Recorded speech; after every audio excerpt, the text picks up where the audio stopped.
I just performed the ritual of dragon awakening, yet it made all the elders wet their pants. For I received the acknowledgement of 4 elemental powers. Usually, awakening just 2 elements is enough to become a dragon king. So are you really one of the dragon clan? The man was originally a cancer patient, who passed away after 4 years of chemotherapy. Watching that fluctuating lifeline finally flatline to 0, everyone knew what that meant. Indeed, he was reborn. Looking at the strangely dressed man before him, he felt puzzled. But when he glanced at the mirror nearby, he froze in shock. Who was this person? Could it be me? I've been reborn as a dragon. To accept this absurd situation, he agonized for several days. But he finally accepted this reality. Because this was a dragon, standing at the pinnacle of the continent. In countless novels and manga, there are no weak dragons. Being reborn as the world's strongest dragon race feels quite nice. Most importantly, dragons' lifespans are incomparable to other races. They live an average of 10,000 years. Compared to his previous life, this was undoubtedly the best gift. At this moment, he couldn't stop grinning. Just then, a man picked him up. And he was Iroh's father. Now it's time for us to eat. Soon Iroh arrived at the dining table, but his heart was now struggling greatly, because he never expected dragon food to be such slimy stuff. Is this really edible? Iroh would rather jump off this place than eat a bite. But now I'm a dragon. I'll have to do as the locals do. Then Iroh quickly put the food in his mouth. Oh my goodness, it's delicious. The protein content is 60 times that of beef. He hadn't expected dragon cuisine to be so good. Then his father beside him urged him to eat more, which stunned him. Dad's gaze was so mushy. Upon hearing this, he was thunderstruck. Who's dad? Apparently, in dragon society, there's only the term father. Then he had a flash of inspiration. In that case, you should call me dad from now on. Come on, say dad. So Iroh shot him a look of extreme disgust. Is this guy an idiot? But from what he's saying, he seems to be a dragon too, and I don't even know his name yet. Then Iroh slowly asked, what's your name? This broke his father's heart. After a whole month, you finally ask your father's name. Listen well, son, your father's name is Genlock. Hearing this, Iroh froze, because he felt this name was incredibly familiar. Could it be that Genlock, the world-destroying demon dragon? Now Iroh wet his pants. At this moment he was trembling with fear, then immediately left this place. Because he needed to face something. He grew increasingly suspicious about this fantasy world. Soon he arrived at the library. After consulting numerous books, it was just as he had suspected. The Howard Empire. This was the empire's name that appeared in the web manga he read before his death. So he wasn't just reincarnated, but had entered that web manga. But how could his current gentle father possibly be the demon dragon? Just then he recalled the manga's plot. After arrogant humans killed his son, he dyed the entire continent red with blood. But surely he must have many children. Then Iroh asked his father if he had any brothers, sisters, or siblings. But the answer made him break out in cold sweat. Because he and his wife had agreed to have only one child. Which meant there wouldn't be any more in the future. So that meant the one who dies would be himself. I never expected to be so unlucky. Goodbye, my father. I was reborn. But as a short-lived being. Back in his room, Iroh was very depressed. Because this ending was still the same as his previous life. But should I just accept my fate? Rather than helplessly waiting for death, why not try my hardest to change things? Because my fate isn't entirely predetermined. Iroh clearly remembered the year Genlock became a demon dragon. From this he could determine when he died. Dragon year 3589.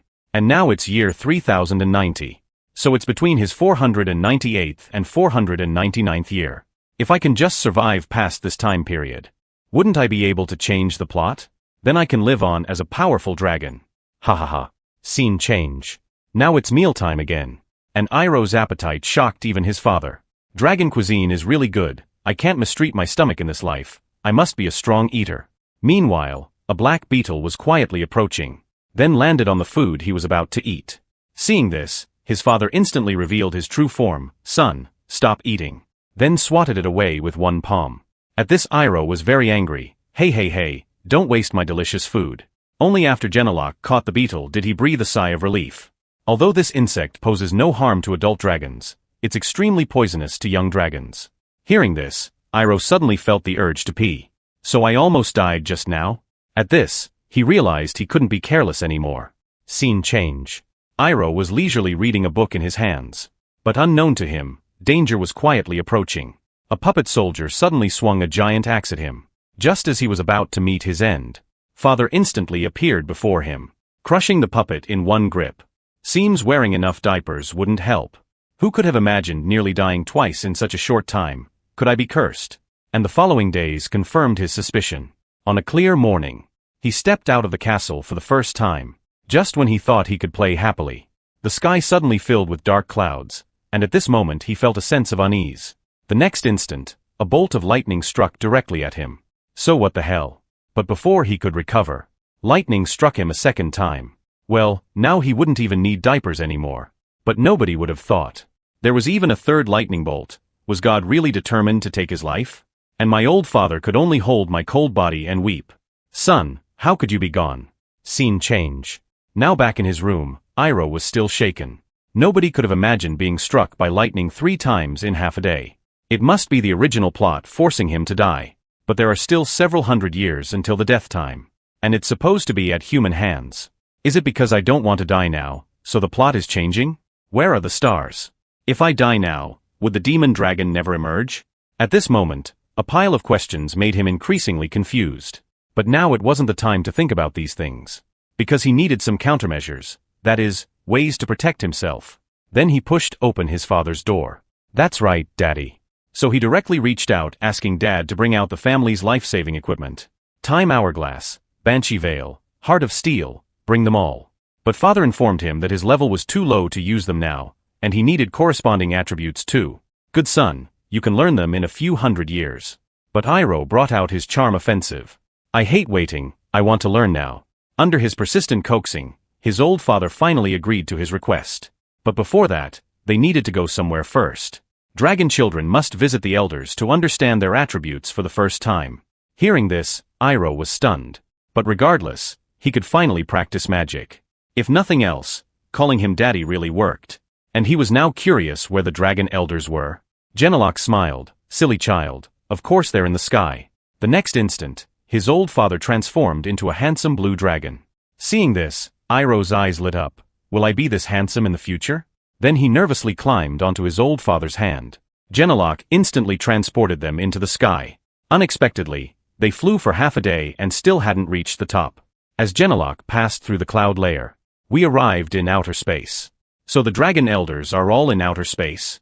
And this is the dragon's sacred place, Cherry Blossom City. Moments later I arrived in the palace. Then Genelok gave his greetings to Sandra. He is the leader of the elder ancient dragons. And Iroh also hurriedly bowed to them. Seeing this, Parmas was very pleased. Nobody would have thought 623 years had passed. Then through their conversation, Iroh learned that he was his grandfather. At this moment I gave him an admiring look. So my grandfather is so handsome? This made Parmas bubble with joy. Of course, just look whose grandfather I am. The elders on the side are very envious. Then the great elder indicated to Genelok that the child was still young. Isn't learning magic too early? Upon learning it was Iroh's own request, Parmas was overjoyed, truly worthy of being my grandson. You old fellow, just keep showing off. Then the elders had Iroh stand in the middle. As the elders activated their elemental powers. In the name of the elemental gods, please hear my summons. At this moment Iroh felt various different attributes. Under the elders' guidance, he first gained the acknowledgement of the time element. Hearing this, Genelok was startled. Because non-natural attributes are generally stronger than natural attributes. Just then, the power element in Parmas's hand also showed a reaction. This delighted him. Who would have thought my grandson would have dual attributes? But before he could finish speaking, Elder Lotus's space element also reacted. This shocked even the great elder.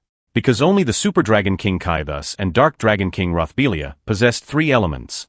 Surely this child would write new history. At this moment another elder hurriedly indicated to everyone. We missed one, the power of spirit. Currently Iroh was still happily playing with the elemental powers. Haha, all my precious babies. Just then he noticed why everyone had gone quiet. When he looked up he found all the elders staring with wide eyes. So are you really one of the dragon clan? At this Iroh froze. What's going on? His old father was so scared that he broke out in cold sweat. Scene change, he returned home. Iroh hadn't expected to awaken 4 elemental powers. To make those elders show such expressions, this must be an existence that breaks the balance. If that's the case, could he solve everything that happens in this work by himself? But what use is having such good talent if I might die before growing up? However, there's still hope. Although facing crises is a fact, it's also an opportunity. I can only keep improving my abilities. Come on. Brave little dragon is not afraid of difficulties. More importantly, he isn't Roy from the original work. And he has a general understanding of the manga's plot. What's puzzling Iroh now is, between magic techniques and personal attribute skills, which should he learn first to better survive? After some thought, he decided to start both simultaneously. After all, this body is a dragon blessed with magical power, and possesses 4 attributes. Just as he was about to start learning, unexpectedly, it was mealtime again. As the strongest eating dragon, not being enthusiastic about eating means something's wrong with your head. Although these spirit medicines are extraordinary existences, if ordinary people ate them carelessly they would explode. Dragons' bodies possess natural magic that can transform it into their own attributes. All of this is related to the dragon heart. Iroh now just wanted to eat well to become strong. I didn't realize that eating could be tiring. Scene change. While Iroh was sleeping, a space tunnel suddenly appeared above him. Then a fork appeared out of nowhere in the room. The next day, when Iroh got up he suddenly fell. And that fork was standing right where he fell. This made him break out in cold sweat. What a ridiculous way to die. Seems he needs to be more careful in the future. Unexpectedly, it was mealtime again. But while he was eating, everything went black before his eyes. When he opened his eyes again he was in bed. This made Iroh feel very strange. Feels like there's a gap in his memory, and the doll is fixed too. Then he hurriedly found Genelok, and told him about these strange things. Hearing this, his old father was also stunned. Then indicated Iroh not to worry, because this is the sleep period every dragon must go through. Dragons experience it twice in their lifetime, and your first sleep period is approaching. It usually lasts about 100 years. Hearing this, Iroh was dumbfounded, sleeping for 100 years. This is simply ridiculous. He was very resistant to this, because he didn't have much time to learn anyway. To keep himself awake, he decided to list out things that make one sleepy. But unexpectedly, after persisting for a few days he was already too tired. When he picked up his book again, everything suddenly went black before his eyes. Iroh, you've got to hang in there. But when he opened his eyes again, his old father was already by his side. This puzzled Iroh. I just took a nap. But Genelok told him today was his 100th birthday. Hearing this, Iroh was dumbfounded. It turns out just before this Iroh had fallen asleep without realizing. Seeing this, Genelok could only carry him back to his room. But during this period many strange things happened. Iroh's room would collapse at intervals. It felt like someone was deliberately destroying it. To protect Iroh through his sleep period safely, Genelok sacrificed himself to protect him for a full 60 years. Then he began investigating the cause of all this, but found no clues at all. For this he destroyed everything that could harm Iroh, and told Parmas about everything. Parmas indicated he needn't worry too much, because a genius's growth is always accompanied by disasters. But whether gods or demons, Genelok would not allow anyone to harm his child. Scene change. Iroh looked at his handsome self in the mirror, found he had indeed grown a bit taller. But he was curious why he hadn't been buried alive. After all, he had slept for 100 years. Did I not move while sleeping? It's really puzzling. But anyway, he had survived. Meanwhile, he also noticed that Dad looked much thinner. Thinking about it, he really had caused him a lot of worry. From now on I'll be a good and obedient person. Another 100 years passed unconsciously. Iroh finally had enough magical power to support transforming into human form. While he was practicing, a voice interrupted him. It was a starlight fairy.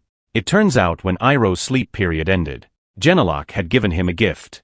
But unexpectedly a little person jumped out from inside. This startled Iroh. In an instinctive reaction he was knocked flying, because at the time he thought it was a big fly. And seeing a Dragon Clan fairy was also very honored to introduce himself. From his words, he learned that a fairy's greatest wish in life is to serve the Dragon Clan. For this they had prepared all sorts of attire, just to show themselves. This made Iroh stunned. Should living fairies be treated as dolls?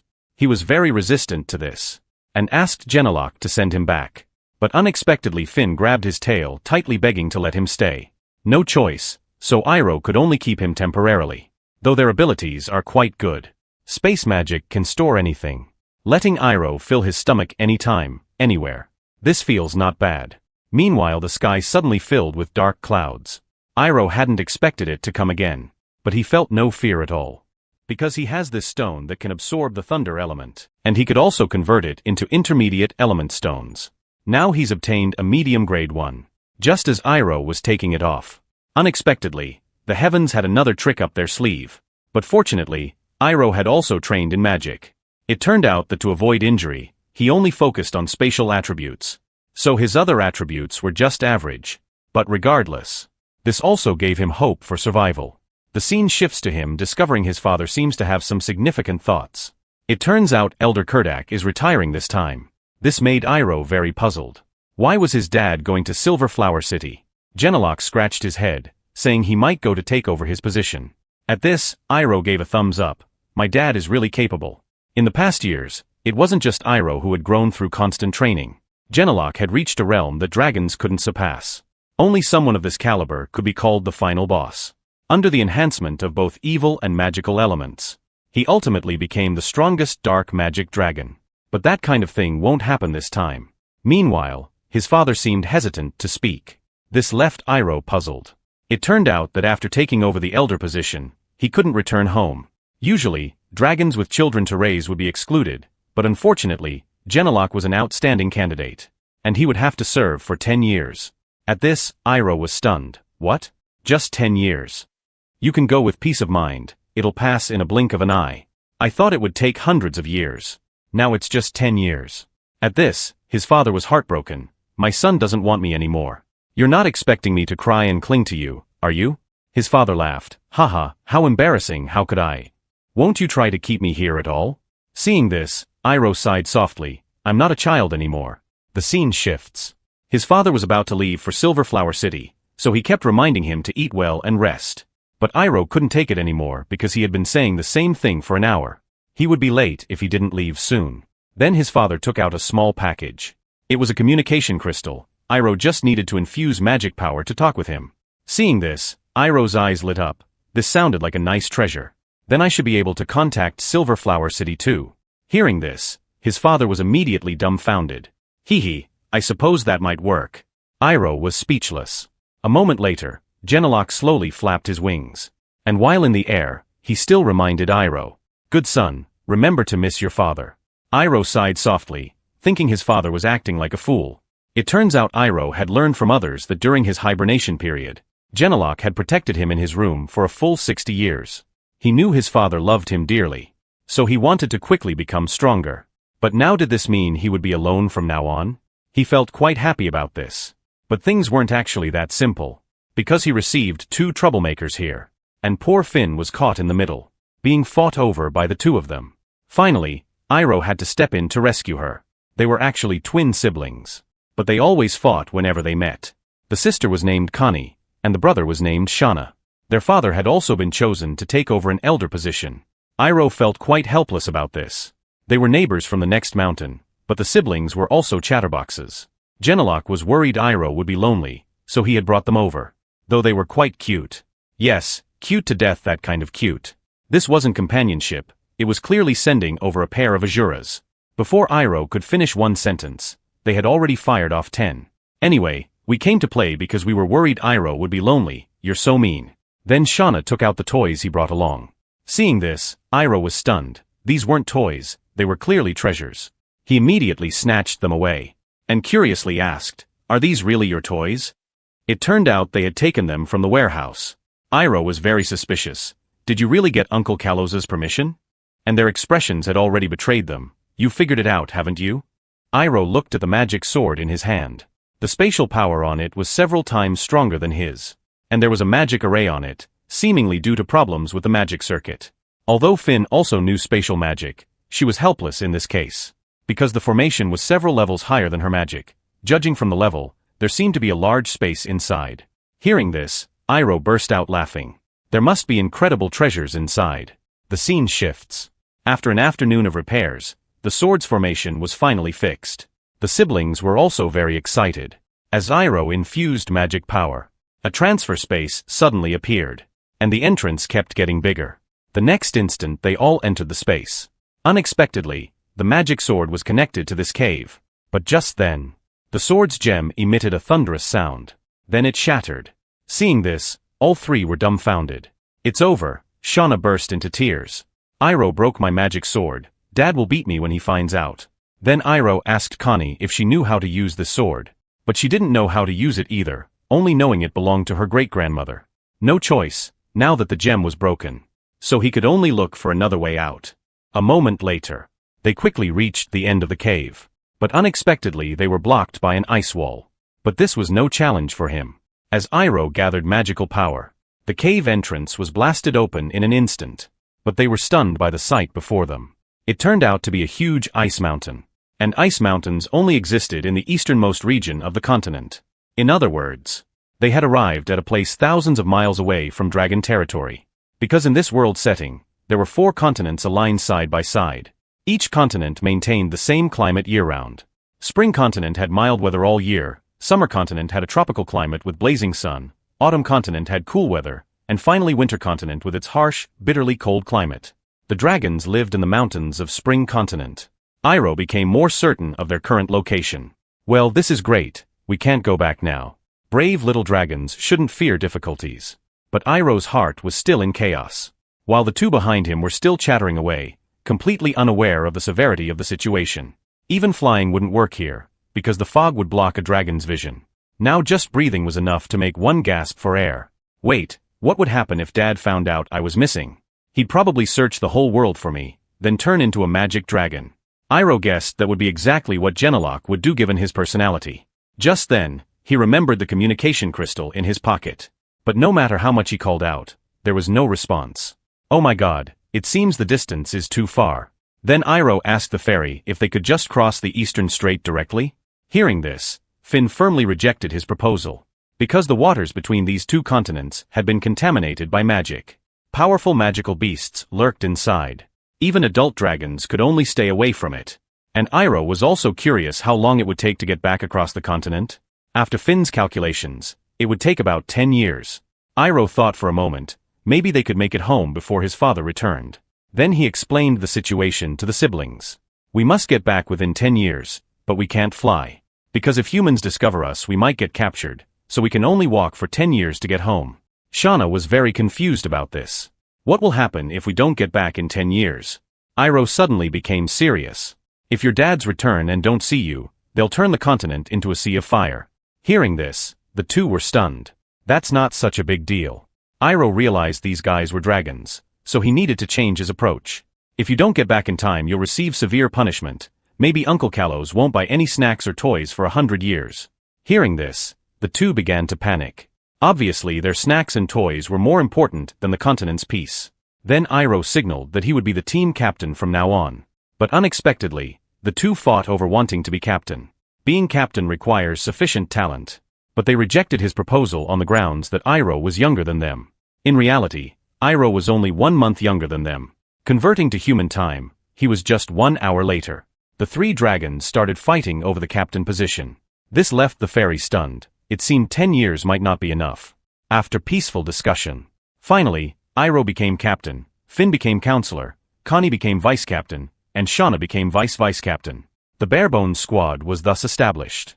Just then, the sky suddenly became cloudy. If he guessed right, it was coming again. But the siblings were starry-eyed and rushed to embrace him. Do these 2 think they're storm dragon kings? Still wanting free electric therapy. No choice but to let them be. Watching the thunder getting louder, the group had already prepared themselves. Just when they thought they could enjoy a numbing massage, unexpectedly, they waited in vain. Theoretically, lightning shouldn't miss its target. Iroh never expected the heavens had gotten smarter. Suddenly he heard rumbling sounds from far away. When he looked up, unexpectedly it was an avalanche caused by the lightning. Seeing this, he could only grab these 2 unfortunate ones and run. But at their current speed they couldn't escape. Damn it, we have to use that. Then Iroh activated spatial isolation magic. But they were still blown away by the snow. Only these 2 fire treasures were acting like nothing happened. The scene shifts. The enthusiastic snowflakes finally calmed down. Then Iroh emerged from the snow. Damn trickster, just a couple of snowflakes, you want to defeat us? I won't let you have your way. While the troublemakers behind him still wanted to do it again. This left Iroh stunned. He immediately gave them a slow-motion left-right hand combo. This little dragon still wants to live a few hundred years. The 2 could only cover their heads pitifully. When Iroh came back to his senses, He found that now even the path was invisible. So the siblings suggested playing here for a while first. Then Shauna dove headfirst into the snow. Seeing this, Connie quickly followed. Iroh shook his head helplessly. How long would it take to get anywhere with these two tagalongs? When he called out to them, there was no response. So he had to go forward to check. Suddenly a feeling of weightlessness came over him. Then he fell straight down the hole. Who knew there would be such a deep hidden passage here? Iroh quickly slid to the end. But unexpectedly what awaited him wasn't ground, but a cliff. This is bad. Just then two little dragons grabbed his feet. Although Iroh safely returned to the ground, he had lost half his soul from fright. With a pop, the siblings turned back into human form. These two really don't know what danger is. When Iroh came back to his senses, he discovered this wasn't a naturally formed cave. He was very puzzled about this, because although it was his first time here, it felt not at all unfamiliar, as if he had seen it somewhere before. Looks like they can only find the exit first. Hearing about finding an exit, the siblings rushed to choose directions, but they quickly stopped their argument. Then Connie pointed to the doorway ahead.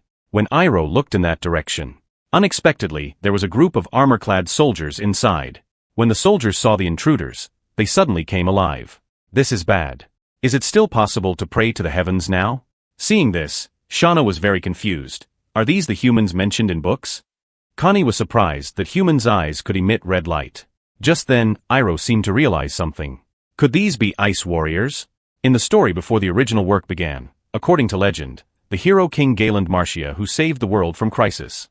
His tomb was guarded by ice. Iroh was very excited. Could there really be such a coincidence? If this really is the hero's tomb, wouldn't the things that appeared in the original work be here too? Just then Finn interrupted Iroh, because these puppets were about to launch an attack on them. Vice Captain and Vice Captain, get ready. Give them a little lesson. The next instant, the two sprang toward the soldiers. Despite their harmless appearance, they were fiercer than anyone when fighting. Shauna unleashed a forward-slash attack, then swung his sword straight at the puppet. How could human weapons compare to dragon treasures? As the sword light flashed past, the puppet shattered. Unexpectedly, the first kill was stolen by her brother. Connie was quite unhappy. Then her eyes turned sharp. A dual sword sliding slash attacked the puppet. Brother is still brother. Iroh hadn't expected these two to perform so well.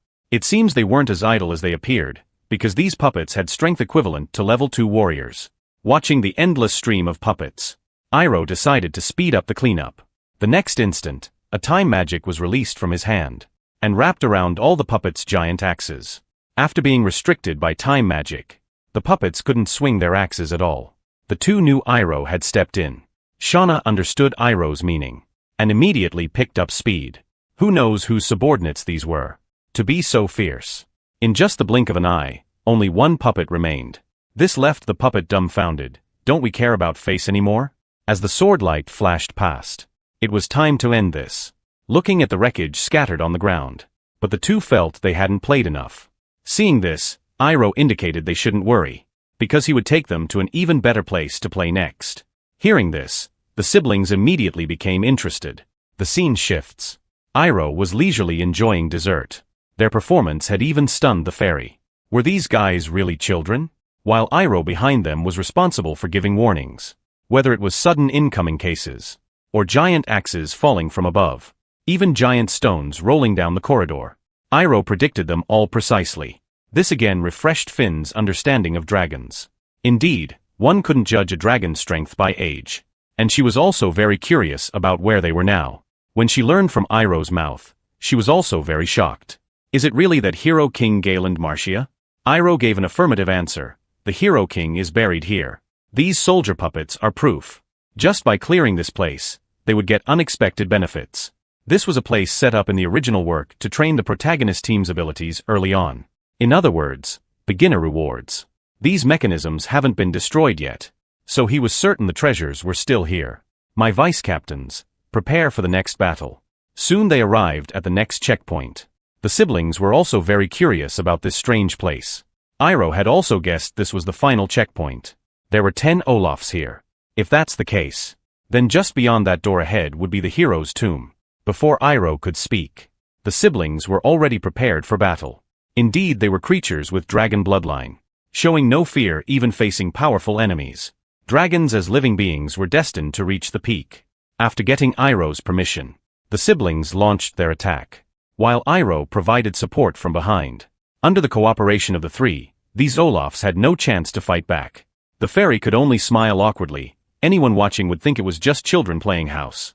After this battle, the two troublemakers finally felt satisfied. And Iroh could hardly wait. Hee, all these treasures are mine. As the great door slowly opened, inside was indeed full of treasures everywhere. Seeing this, Shauna's eyes lit up, because there were even more than in his father's treasury. He immediately dove into the sea of gold coins. While everyone was marveling at getting rich, only Iroh remained unmoved. Because he had only one goal, that was Hero King Galen. The fairy hadn't expected that after such a long time, his appearance would still look like a living person. Meanwhile, Iroh noticed some writing on the ice wall. It was actually ancient text, recording the process of how that era ended. Heaven and earth gave birth to creatures of light and darkness, and called them good and evil. But they were all extremely proud beings. Every time war broke out, they wouldn't care about the tiny creatures below. Finally, under the dragon's leadership, humans pointed their swords at those who considered themselves gods. After experiencing long years, dragons and humans finally achieved victory. But Galen left a warning for the world. When dragons appear in human sight again, that will be when good and evil descend once more. Seeing this, Iroh was stunned. Was there really such a setting in the original work? Unexpectedly, there was a hidden plot. But now these weren't the main point. Then Iroh turned his gaze to the books on the ground. All of Galen's life learnings were recorded in them, a genius who reached the peak with a human body. And in the original story, the protagonist Kendrick became the strongest using these. Now that he had obtained this, he felt it wouldn't matter even if he gave up all the other treasures. But leaving so many gold coins here seemed a waste. Better take some for emergency use. But just then, Iroh sensed movement behind him. When he turned to look, unexpectedly cracks were appearing in Galen's ice block. The next instant, it shattered completely. Seeing this, Iroh felt something was wrong. Had the Hero King awakened? But there was no such plot in the original story. This made the siblings feel scared too. When they learned from Iroh that it was the Hero King, they were startled. Could it be the legendary Galen? Then Iroh signaled for them to run quickly. But before they could react, Galen had already begun swinging his giant sword. But at this moment Iroh's body couldn't move. Is this the power of max level? Damn it. Can only use all strength to fight. The next instant, powerful energy quickly gathered in his hand, while the Hero King's sword also swung down. As Iroh threw out the energy, the attack went straight through Galen's body. Did it work? But Galen's sword energy didn't stop, instead slashing straight toward Iroh. The erupting momentum was enough to destroy heaven and earth. The flat ground instantly became a mess. As the smoke slowly cleared, only a huge chasm remained. This left the fairy feeling completely devastated, because she thought Iroh had been killed. But that wasn't the case. When the attack came, Iroh also thought he was done for. But a moment later, he found he hadn't taken any damage. Seeing this, Finn's worried heart finally settled. Iroh also didn't know what had happened. When everyone came to their senses, they found the entire cave had been split open by Galen's great sword. This left Iroh dumbfounded. Could humans really reach such heights? Meanwhile, he noticed Galen's hands. It seemed he had deliberately changed the attack's direction. Then his sword fell straight down, and signaled for them to leave quickly. As he was dissipating, he told Iroh to beware of the demon race. But Iroh couldn't hear clearly what he was saying. Seeing the cave about to collapse, he had no time to think more. Immediately transformed into dragon form. While the siblings hadn't recovered yet, Iroh signaled for them to transform quickly. Then the three little dragons flew straight for the collapsing cave entrance. But there were still many huge ice blocks blocking the way ahead. At this, Iroh immediately gathered magic and blasted the ice blocks. Just as the entrance was about to be covered, they successfully escaped. What a close call. Finally made it out. Iroh also hadn't expected why the Hero King didn't kill them. If he hadn't changed direction just then, they would probably have died 100 times over. And he seemed to have said something then, but the voice was broken and intermittent. If at least they had preserved their little lives. And he also got Galen's training method. Just then Finn interrupted him. Because those two troublemakers didn't seem to be in good condition. The scene shifts. They returned to the ground. The siblings were still whimpering and crying. Iroh knew they must have been scared. After all, even he was still shaken. Then he took out 2 spirit fruits to comfort them. Because they had all used up their magic power. This was also Iroh's first time using up all his magic power since reincarnating. After eating their fill, it was time for a comfortable sleep. Just as Iroh lay down, the two troublemakers snuggled over, good night. The scene shifts to the next day. The siblings had regained their usual smiles, and happily started having a snowball fight, as if yesterday's events had never happened. Dragon mentality really was something else. Meanwhile, Iroh felt something strange. Places like this usually had monsters roaming about, and in this extreme cold whether they should come out to forage. Now not a single one could be found. Hearing this, the fairy was also stunned, because the master had dragon aura on him. Even powerful monsters wouldn't dare to approach, so that was the reason. Just then Shauna interrupted him, because he saw smoke rising from the mountain opposite. So they decided to go check it out. But when Iroh arrived he was shocked, because this village seemed to have been attacked. When Iroh went to search he couldn't find any survivors. Looking at the fierce beasts on the ground he could guess what had happened. Just as they were preparing to rest, they heard hoofbeats from behind. Seeing this, Iroh quickly pulled the siblings away, then hid in a nearby corner, because he knew sudden plot twists usually came with death flags. Hearing this, the two looked blank. Can flags be eaten? Hope these people pass by quickly. Then a man came down from the carriage. He was the lord of this area. Seeing such a tragic scene, the lord gestured for his lady not to come out. But she still dragged her sick body out. As the lady of this domain, I have a duty to comfort their souls. Seeing the scene before her reminded her of the son they had lost. Then the lady asked if there were any survivors. The commander shook his head helplessly. These fierce beasts somehow went berserk suddenly. None at the scene survived. But just then a strange sound came from the side. This left Iroh stunned, who knew Shauna's hiccup would be so loud. The next instant soldiers surrounded them. Damn it, he knew there would be a twist. Then the commander signaled for those hiding behind to come out. But there was no response. So he swung out a sword beam. The wooden boards behind Iroh shattered, and the fairy was knocked flying as a result. But the commander looked panicked, because he hadn't expected 3 children to be hiding there. Just then Iroh suddenly thought of something, and immediately burst into tears. This left the two stunned. What was going on? Then Iroh signaled with his eyes, and the two immediately understood his meaning, quickly catching on. They immediately started wailing too. Who wouldn't soften their heart seeing this? The Baroness came forward and held them in her arms. Looks like these two had plenty of acting experience. They could win little Oscars. So the Baroness suggested taking them back to the Baron's mansion first. The Baron also agreed with her view. After all, several children couldn't survive on their own. Hearing this, Iroh was stunned. They weren't really going to take them back, were they? The scene shifts. Iroh and the others appeared in the Baron's mansion. He had originally planned to just pretend briefly, but he hadn't expected these two to be such good actors. And the Baron and his wife were also kind-hearted people. Could only take it one step at a time now. Just then, a splash of hot water suddenly hit his face. These two troublemakers could really play anywhere. Really envied how they didn't have to worry about anything. A moment later, everyone had changed into new clothes, and the Baroness had prepared food for them. The two instantly transformed into champion eaters. How could they adapt so quickly? Just like they were in their own home. Meanwhile on the other side, Finn was following Iroh's aura to track him down. Soon she found his location. The scene shifts. When Iroh got up to check, he heard the Baron couple's conversation, and he learned from their talk about how they lost their child. So this is why they're being so kind to us? But their next words left Iroh at a loss. Because the Baroness wanted to treat them as her own children. And the Baron's family was one of the strongest families in the Winter Continent. Becoming their adopted children meant he would instantly become a core figure in this country. The Baron must be struggling with this matter too. It seems the Baroness's obsession with losing her child was too deep. Need to find a way to leave before things get more complicated. Just then, Iroh heard movement outside the window.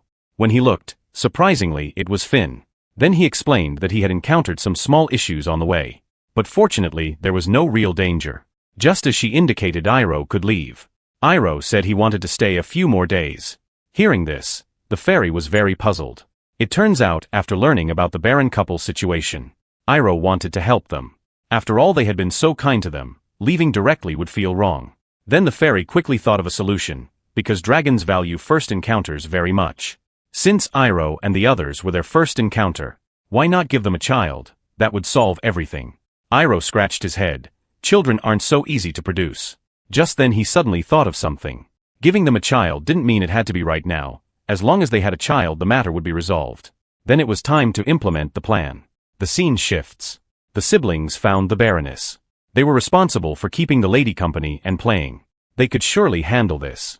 Soon Iroh went to the other side. Because the Baron looked more serious. So he would take charge of that. The Baron hadn't expected the child before him to not fear him at all. He felt just like the child he had lost. And he showed a long-absent smile. Seeing this, both servants were very moved, because they hadn't seen the Baron so happy in a long time. The scene shifts. Iroh was organizing today's collected information. This was to understand the Baron and lady's contact times. But Connie was very confused about this. What did today's tasks have to do with having children? Iroh confidently shook his head. You're too young to understand. Because after losing their child, the Baron couple had grown distant. So they needed to bring them closer together, help them walk out of their pain. Then naturally create history. This left the two stunned. Why write history at night? Then Iroh took out a stack of books. 1,000 Magic Potion Crafting Manual. It turns out earlier, when Iroh was researching methods to improve spirit medicine effects, he accidentally discovered it in his father's room, but got scolded for it. Who knew it would come in handy now? A love potion prepared for estranged couples. Just a few drops would make the flames burn bright. Success rate reaching 100%. Then Iroh opened a secret space. Now they could start crafting the potion. The scene shifts. After the potion was ready, Iroh handed the task to Finn. And Iroh reminded her to remember, just sprinkle a few drops on the Baron couple's food. But when the fairy reached the kitchen, she had a problem. Because she couldn't tell which foods were for the Baron couple. Then she had a bright idea. Just sprinkle it on all the food. Whether vegetables and fruits, or grains and flour. She even sprinkled half a bottle in the water source. Hee, mission accomplished. The scene shifts to the next evening. Iroh could hear happy laughter everywhere. To ensure nothing went wrong, he secretly hid behind the room to check the situation. The Baron couple somehow found the weather unusually hot today, even their hearts were racing. After the Baron broke through the barrier, the two returned to their former sweetness. Iroh outside the door was very satisfied. Looks like the plan worked well. Just then the two troublemakers also came over. This gave Iroh a fright. To avoid disturbing the Baron couple, he immediately dragged the siblings away. The scene shifts to the next day. The maids were frantically searching the rooms in panic. When the lady learned the children were missing, she became very nervous, and immediately pushed open the room's door. Just then the maid found a letter left on the table. When the lady opened this letter, we had already left. As the saying goes, there are meetings and partings. We have also set out on our journey. Thank you for your care during this time. May you walk out of the sadness of losing your son. Believe that you too will encounter a new destiny. Please love the new life as you loved us. The Baroness hadn't expected they knew everything, but she was very puzzled about this new life. The scene shifts to several weeks later. The doctor congratulated the Baron couple, because they now had a new child. The Baron was very happy about this. Just then the lady thought of the letter Iroh left. The new life he mentioned was referring to this. Could they have been angels sent by the gods? And to celebrate this matter, the Baron decided to share this joy, distribute food to all residents in the town. And it was that year. The country's birth rate reached a historic high. All this started because of one careless fairy's mistake. But this also gave this country a great gift. On the other side, the two troublemakers were very happy about everything along the journey. Only Iroh was worried about how to get back faster. At this rate, they probably couldn't make it back in 10 years. If they wanted to speed up, they needed a way to cross continents. Just then, the siblings still wanted to catch some monsters to play with. But Iroh told them not to bother, because they had dragon aura on them. The monsters had already been scared away before they arrived. So the two thought of bandits instead. Hearing this, Iroh was stunned. Even if there were any, they wouldn't jump out, unless they crawled out of the snow. The next instant several thieves indeed jumped out from the snow. Hand over all your valuables. So this is what a flag is? It really works. This left Iroh dumbfounded. No way, they really came just like that? It turns out these bandits had been waiting here for a long time, only jumping out when they heard voices. But they hadn't expected to find children. Just then a subordinate suggested they could kidnap them for ransom. Because their dress indicated they were from wealthy families. The leader thought this made sense. Then ordered his men to capture them. While Iroh was internally rejoicing. This way they could take out their entire base at once. The two missile-like troublemakers also thought this wasn't a bad idea. So Iroh immediately raised his hands in surrender. We'll go with you obediently. This completely threw the bandits off balance. The scene shifts. They were now on the road back to the bandit hideout. But the subordinate felt something was very wrong. Because these children showed no sign of fear. Instead, they seemed to be treating it like a fun outing. A moment later, they finally arrived at the bandits' headquarters. It appeared to be a very peculiar building. The siblings were quite excited about it. Iroh also noticed that the stones of this cave dwelling were quite unusual. Was this really a bandit hideout? Seeing this, the subordinate behind them was very proud. Because this was personally carved by their boss. But at this moment One Eye interrupted him. Because this matter couldn't be leaked to outsiders. Shortly after, they were all locked up in an iron cage. Watching the fat man slowly walk away, Iroh finally dared to let the fairy come out. Then he asked Finn to go check their treasury. Meanwhile, the siblings were feeling quite bored. Iroh indicated they shouldn't worry because something fun was about to happen. Surely the bandits' storehouse must have many treasures. The scene shifts. One Eye was reporting to their leader Pablo about capturing several children. With their worth, they could definitely make a lot of money. Pablo was very pleased. He then went to check on his little moneymakers. He carefully sized up the group. Looking at their clothes and appearance, he was certain these children were from wealthy families. While Iroh, looking at the leader, also felt incredulous. Because judging from his magical flow, he was at least a level 3 warrior. Having such power, it seemed impossible he would choose to be a bandit. And Pablo felt chills all over when Iroh looked at him. It felt like being stared at by a terrifying monster. Then Iroh stepped forward to ask his name. But Pablo's body seemed to move involuntarily as he blurted it out. Could it be that he had caught a cold? At this moment, Iroh's eyes lit up. Hee, looks like he caught a sucker. Even as he left, his body was still trembling. Iroh didn't forget to say goodbye. We'll meet again soon.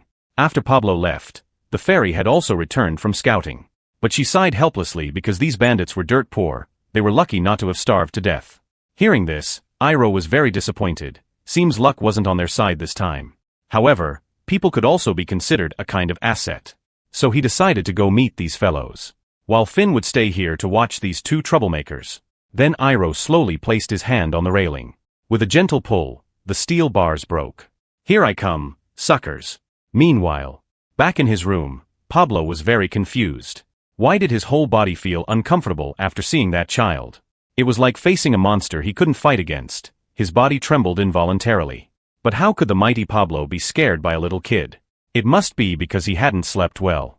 But just then a child's voice suddenly sounded by his ear. It startled Pablo's blink skill right out. This made him very confused. How did you escape? Then Iroh stepped forward and sniffed. This scared him into immediately grabbing his big hammer. Iroh became even more certain of his identity. Pablo also didn't expect the child before him to show no fear. Then he indicated he would give Iroh a chance. Return to the iron cage now. But Iroh refused his suggestion. Come hit me. Pablo's mind went blank and he directly swung the hammer in his hand. He didn't expect to use too much force and couldn't pull it back.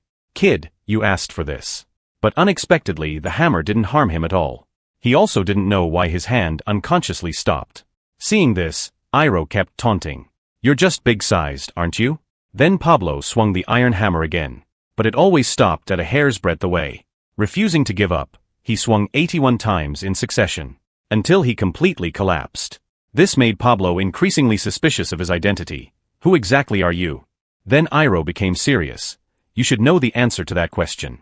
But Pablo didn't understand what he was saying. Just then the fairy came crying to Iroh, because she really couldn't handle those two troublemakers. Seeing this, Pablo also felt incredible. He didn't expect to see a fairy here. And Finn also looked at him very puzzled. Because she smelled the scent of yordles on Pablo. But why was he so huge? Then Iroh gave the answer. That's because he's a human yordle hybrid. And as for why he's so big, it must be due to other reasons. This made Pablo very confused about how they could tell. While Iroh asked him to think carefully. Don't think, don't know. One thought, big surprise. It turned out when Pablo was young. His father told him something very serious. If he met someone who struck terror in his heart, no matter his will, he should try to obey them. At the time Pablo was very confused about this. Because although he had yordle blood, it must be very diluted. If he met such people he should just run away. And Pablo was also very curious about their identity. But their names couldn't be carelessly spoken. Because they would hear it very clearly. So your true identity is dragon race. To this, Iroh gave affirmation. Congratulations, you guessed correctly. When Iroh awakened, his old father had asked yordles to help repair the damaged room. And Pablo's aura was the same as theirs, so Iroh guessed he had Yordle blood. At the time, Genelok told him that dragon race could command them unconditionally, because they had the blood contract of the dragon race. A long time ago, due to a mistake by the Yordle race, they almost caused the dragon race's extinction. So they could only keep repaying, while dragon race had blood suppression over Yordles. Then Iroh indicated to Pablo. From now on, you'll be our sucker. Pablo never thought his fate would be so bitter. To run into these bone pickers of all people. Then Iroh learned from him that he was currently 50 years old. Among Yordles he was still a young man. Because their average lifespan was 250 years, but this was nothing to dragon race. So it's not too much for me to call you kid. Now it's time to talk business. So Iroh proposed the condition of working for him for 10 years. This stunned Pablo, then Iroh indicated he shouldn't worry. Maybe it would be faster. As soon as the mission was complete he would be freed immediately. And Pablo was very curious what kind of mission would take 10 years. Why? To save world peace by sending us home, of course. Hearing this, Pablo had a big question mark. What did going home have to do with world peace? Then Iroh told him a story. There was a foolish hero who killed a baby dragon. The dragon father, blinded by hatred, ended up destroying a kingdom. Hearing this, Pablo's heart suddenly shook. He didn't expect this story was true. And now there were two T0 level dads waiting for their children to return. So if they weren't careful it would be the end of the world. But Pablo was confused why such an important mission would find him. Isn't it obvious? Because you look like a sucker. But that couldn't be said carelessly, so Iroh quickly made up a reason. Of course it's because you're the chosen one. Look at your robust body and defined muscles. Your unmatched heroic spirit. One look and I can tell you're a very righteous person. Shouldn't you be chosen by dragon race? Shouldn't such a rare opportunity be given to you? Under Iroh's PUA, Pablo quickly fell for it. This stunned the fairy. This must be CPU among PUA. After Pablo agreed to Iroh's request, several beams of light suddenly appeared on his body. It turned out to be the blood shackles between Yordles and dragon race. Once they agreed to dragon race's matters, they must fulfill them. And Pablo was very puzzled what would happen if he broke the contract. Iroh smiled. Nothing life-threatening. Just that your little brother won't work anymore. Scene changes. The two returned to the iron cage. The siblings didn't expect there would be such a tall Yordle. While Iroh was also very puzzled about this. It turned out when he was young he was like normal people, but once he accidentally ate a strange fruit. After sleeping he became like this. Hearing this, Iroh was suddenly shocked. Then quickly asked what the fruit looked like. After Pablo described it he quickly searched through books, stopping at a bone-shaped fruit, and asked if it was this one. Pablo gave affirmation. But at this moment Iroh's eyes were shining. Because with this he could finally leave the siblings far behind, ha ha ha. Meanwhile Pablo wanted to notify his subordinates. But Iroh stopped him. Because they now had an important mission. That was to eliminate those damn goblins. While the siblings were also very curious. What was the Growford fruit?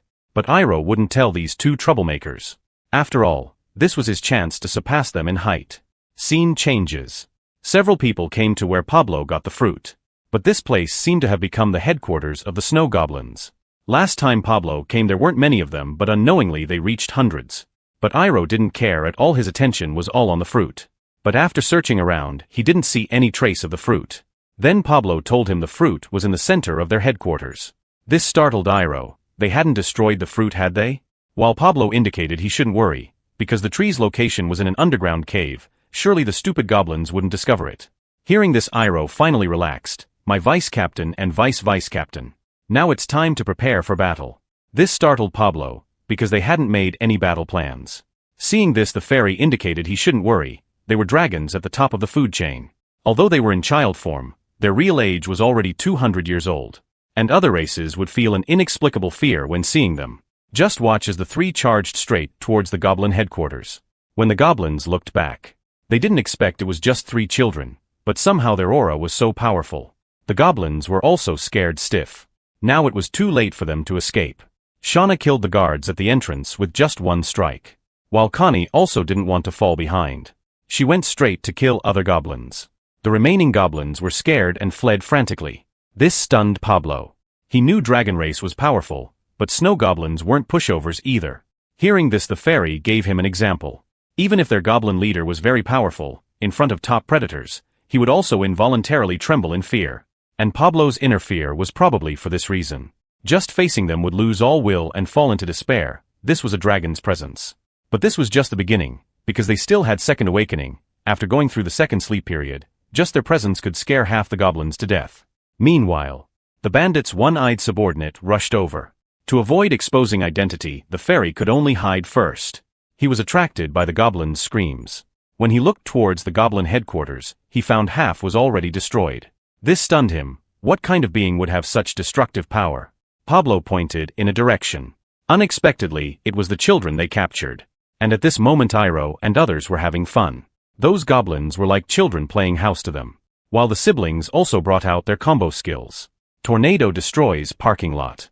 The one-eyed subordinate was stunned again. Were these really children? And this guy was also quite clever.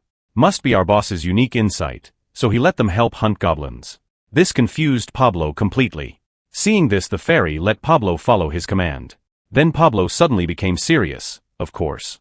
While the subordinate admired him more, worthy of being our boss. I asked them to eliminate the snow goblins. The subordinate was also curious what monsters they were. This made the fairy very angry. Who are you calling monsters? Unexpectedly Pablo also repeated this. While the subordinate had a big question mark above his head. You just need to remember one thing, that is, don't neglect them. On the other side, Iroh and others had killed their way to the goblin headquarters. The goblin leader directly swung his giant axe. The power produced was enough to instantly kill a level 3 warrior. But at this moment, the goblin was dumbfounded. Because he didn't expect the child in front caught the giant axe with one hand. While Iroh was also not panicked at all. Now it's my turn. Along with his light punch, the goblin opened distance at 10 times light speed, heavily smashing into the wall. Not even 2 seconds after appearing, he was already finished. Iroh thought he could take 2 hits, didn't expect he couldn't even handle one normal attack. Seeing this scene, the two were stunned. Now where would they dare neglect them? After the siblings eliminated the last goblin, this one-sided battle finally ended. Seeing the two panting, Iroh then took out 2 spirit medicines to let them replenish magic. Just then Iroh noticed 2 people on the cliff. What was this guy still dazed up there for? And Pablo also sensed something was wrong. So he proposed going down to check. Hearing this, the subordinate asked if he should go together.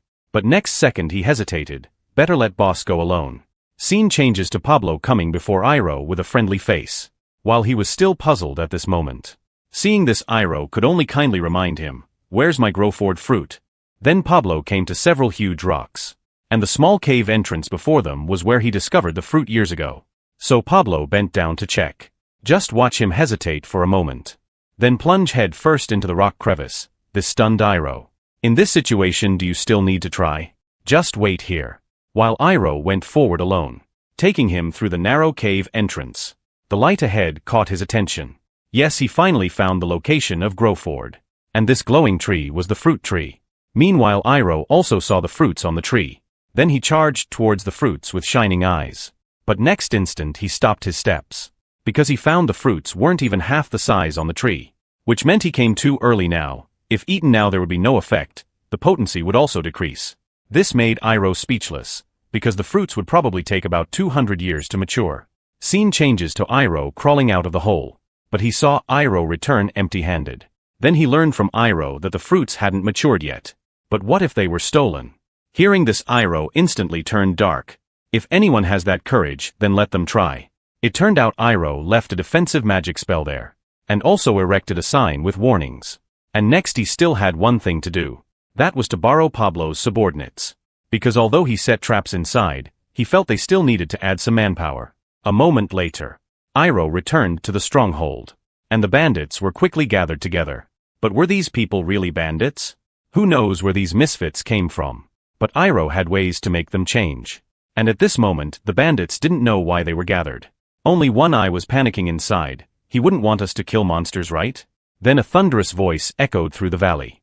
Hello dear Axe Gang folks. I will now announce a major matter. That is, from today the Axe Gang is disbanded.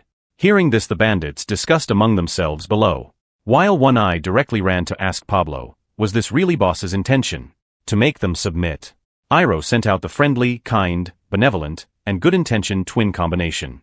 Seeing this, One Eye trembled. Before several people could react. A muffled hit struck the back of several people's heads. Just the right force, dazed but not brain damaged. While Iroh cheered and encouraged from behind, must let them realize the difference between people. The bandit leader behind was also helpless. Brothers, the boss is also helpless. Scene changes. Iroh gave affirmation to the two's performance, while all the bandits raised their hands in surrender. Then Iroh indicated to them, "If you can't even beat 2 children, how can you have the face to be bandits? But don't worry, I will properly reform all of you." And in the following days, the Axe Gang's shouts echoed throughout the valley. The fat guy also didn't expect their strength would be so great, making others feel pain. But not enough to make them pass out, couldn't even try to slack off. While One Eye told him to give up resistance. Now he was already enlightened. Being able to feel the beauty of this world was already not bad. Hearing this, the fat guy was in tears. He didn't understand why his body was covered in wounds every day, but by the next day he was like nothing happened. While Iroh laughed ha ha ha behind them. "That was of course because of my high-grade potion. Just sleep and you'll recover to full condition." Additionally, during each training, Iroh would use spirit holy magic to temper their will, so even if they were very tired they wouldn't slack off. Besides this, there were also martial arts secrets Iroh took from his father's room. Although they were just basic skills, those all came from Dragon Race's library. Although it was a bit wasteful to teach these guys, this was the only way to make them stronger in a short time. Could only let them benefit. Meanwhile, Iroh asked Pablo how things were going. Hearing this, Pablo gave affirmation everything was ready. Then Iroh let them prepare, because next there would be ultimate training. How does a lion throw cubs off cliffs to make them stronger? This made Pablo suddenly feel chills down his spine, because he had a bad premonition. Scene changes. Just watch all the bandits carrying big bundles on their backs. And they were all very curious what was inside. Just then a shout interrupted everyone. Then a strange wooden cart sped down from the mountain. When everyone saw clearly, it turned out to be a catapult. Pablo had put in great effort to make it. Seeing this, One Eye felt very confused. Were they going to attack a city? Before he could react, Iroh went straight to the point. "Next, let's invite our #1 main force to demonstrate for everyone." Just watch Connie scampering towards the catapult direction. Then jumped onto the stone-throwing position in one go. This startled the bandits. "He wouldn't throw us out, right?" Meanwhile, Connie raised his hand indicating ready. Along with Iroh's command, she shot straight towards the cliff like a cannonball. And at this moment Connie just felt it was very fun. But the Axe Gang behind were like the third emoji on your phone. This stunned them. Just as Connie was falling off the cliff, she opened the backpack behind her. Everyone was shocked by their operation again. Could it be played like this? Then Iroh indicated to them. Everyone saw clearly, right? Just need to fly out like a stone, then open the backpack. But the bandits were silent. Seeing this, Iroh called teaching assistant #2 Shauna to demonstrate again. And Shauna was just like Connie. Perfectly demonstrated how to use the parachute. Iroh was very satisfied with this. After the Axe Gang went through this training, they could quickly mobilize in terms of action. Then Iroh indicated to them, "Surely you've seen clearly, now just need to go bang." While the Axe Gang members were trembling, the fat guy was more scared and turned to run away, but how could they escape from Dragon Race's hands? Along with Iroh gently snapping his fingers, a huge barrier suddenly appeared. Before the fat guy could react, he went straight for the headbutt.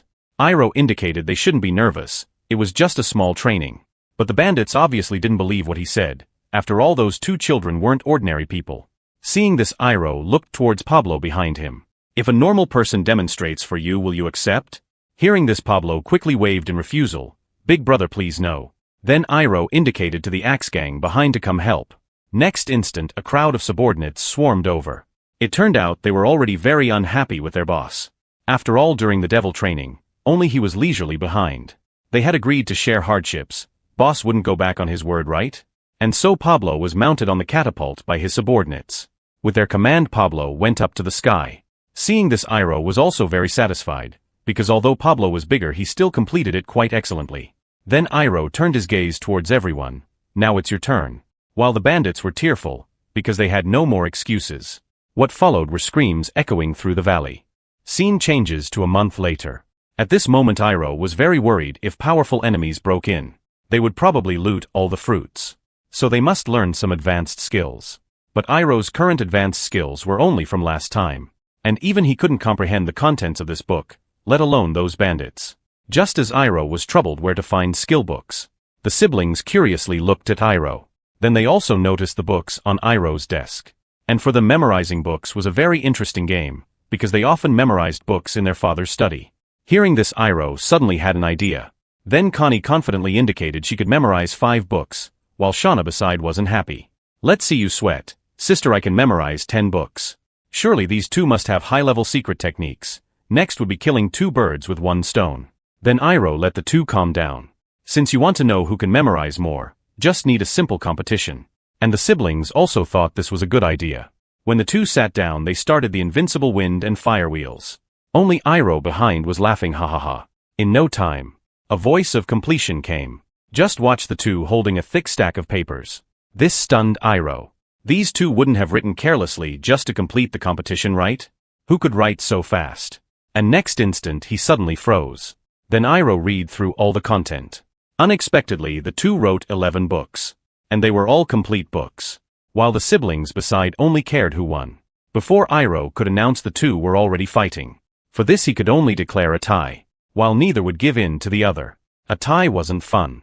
Meanwhile, the fairy also completed the task Iroh assigned. Now they had found advanced books. After completing the final step, they could leave. Scene changes to several days later. At this moment, the Axe Gang was no longer the past Axe Gang. After more than a month of training, they had completed transformation and had strength comparable to special forces. While Iroh was very satisfied with this. Now this looked more like the Axe Gang.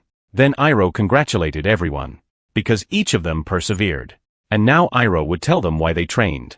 That was because it was God's will. Next instant, a dazzling light burst out on the mountaintop. This startled several people. Just watch the subordinate frantically pointing ahead. A person like a deity appeared in the sky above. This stunned several people. Who was this guy? Was it really a deity? Were we really chosen by Kalos? Legend has it that long ago, Kalos was the god of war built from demon race corpses. At this moment, the bandits' hearts began to waver. Because they didn't expect to one day be chosen by deities. Meanwhile, on the other side, Iroh was busy inside the illusion. After all, using spatial refraction to make such a large illusion was somewhat strained. Just then cracks suddenly appeared behind Iroh. But fortunately, the siblings were there to help. Along with them, releasing lightning magic. The broken illusion was quickly repaired. Iroh's suspended heart also finally settled down. And now he needed to expand the space. Let the illusion synchronize with himself. You are all chosen by the deities, preparing for the disaster that will befall this land. You will become the light that illuminates the coming darkness. Seeing things were almost complete, now just needed to pretend to bestow blessings to complete it. Just watch the deity slowly raise his palm. Then a series of runes flashed on the bandits' bodies. The blessed bandits let out worshipful cheers. Then Iroh let the fairy start the next step of the plan. Receiving the command, the fairy quickly flew towards a small sapling. Just watch Finn pour all the growth potion on the sapling's roots. After absorbing the potion, next instant the sapling quickly grew. In just a moment it grew into a towering tree. This stunned the bandits. And this was exactly a marker Iroh set for himself, to prevent not finding the place after several hundred years. Then the deity pointed towards the mountainside. This made the bandits feel very confused. At this time Iroh indicated Pablo to quickly act. Just watch Pablo quickly swing the hammer in his hand, heavily striking the rock. In the blink of an eye, the mountain split open. Then a cave suddenly appeared before the bandits. And this was also a test Iroh gave them. Those who passed the test could receive blessings. Inside the cave were the advanced skill books Iroh left for them. But there were also traps designed by the siblings. So obtaining them wouldn't be easy. After instructing the final matters, the deity dispersed before everyone. And at this moment all the bandits believed they were chosen by the gods. Otherwise the previous phenomena couldn't be explained. Looking at the bandits cheering excitedly, Iroh was very satisfied with this. Had to praise that I really am a genius. Next they could leave here at ease. This stunned Pablo. He knew the brothers had already taken these things seriously. Those guys would voluntarily risk their lives to guard the ancient city. Didn't expect at such young age they became others' workers. But when he came to his senses, seems he wasn't any better off. Meanwhile Iroh indicated to Pablo time was up. And next they would begin a new journey. Scene changes to Silver Flower City. At this moment Genelok was looking at the continent where Dragon Race was. Wonder if Iroh had been eating meals on time. While he was regretting leaving Iroh alone at home. And old father also didn't know where he ran off to. If he could go back to take a look, he would feel much more at ease. After thinking for a moment, Genelok made a bold decision. These mountains of official documents couldn't be finished quickly anyway, so sneaking back for 2 days probably no one would notice, right? Just as he was preparing to leave, a voice interrupted him. Just watch a man slowly speak. Wouldn't be planning to abandon sacred duties and escape, right? Although Genelok felt a bit guilty, he still put on a calm face and answered, haha, how could that be? This person was Connie and Shauna's father Kalos. And although he didn't expose Genelok, Kalos could tell with one look. Seeing this, Genelok urged him to leave here. Are your matters finished? But obviously Kalos didn't want to leave here, just watch him humming tunes looking around everywhere. Just then, he noticed the crystal ball on the desk. Don't worry, I just came to check on you in case you were bored. Then he injected a trace of magic power into the crystal. Then Iroh's figure appeared in the ball. Are you thinking about Iroh again? Although Genelok didn't say it, his expression already wrote it all over. So you're planning to skip work to go see Iroh, right? Genelok still wanted to explain, but his acting skills were too poor. At this time Kalos reminded him, you should know during the inheritance process unauthorized leaving is forbidden. If discovered there would be severe punishment. And Genelok also knew, but if discovered there was nothing he could do. Kalos also felt curious. Are you that worried about children? Genelok looked at him puzzled. Aren't you worried? Kalos nodded. I'm not worried at all. Because he told Connie and Shauna, if feeling bored go find Iroh to play. Iroh wasn't ordinary smart, honestly, he would take care of the siblings better than him. This stunned Genelok. Then Kalos indicated he shouldn't worry too much. Iroh wasn't ordinary people. He not only naturally possessed 4 attributes, from his thinking he wasn't inferior to adult dragons. You're the dragon to raise children easily in the world, although that's what was said, but Genelok was still worried. Maybe Iroh is enjoying freedom without you. Then Kalos let him not worry, the siblings would bully him, because he instructed in advance to listen to Iroh. And Genelok also knew the siblings' personalities. Meanwhile Kalos also knew the troublemakers at home would definitely cause trouble, so they would also find Iroh to resolve it. Thinking of this, Kalos felt much more relaxed, had to praise I am a genius, but the child-doting maniac beside wasn't happy. Let my kid take care of your kids. No middleman making a profit, huh? Scene changes to another side. At this moment Iroh was extremely troubled, because the siblings had been calling for a day to get him to play with them. What's so good about these two staying together every day? Before Iroh could finish speaking, the two had already hugged him. What crime did I commit in my past life? Meanwhile, a voice interrupted several people. It turned out to be Pablo. He had prepared a carriage for convenient travel. While Iroh was very satisfied with this. Then he asked where the nearest port was. Then learned it was Lupu port, because that was closest to the autumn continent. And at this moment Iroh was very puzzled how long would it take to reach.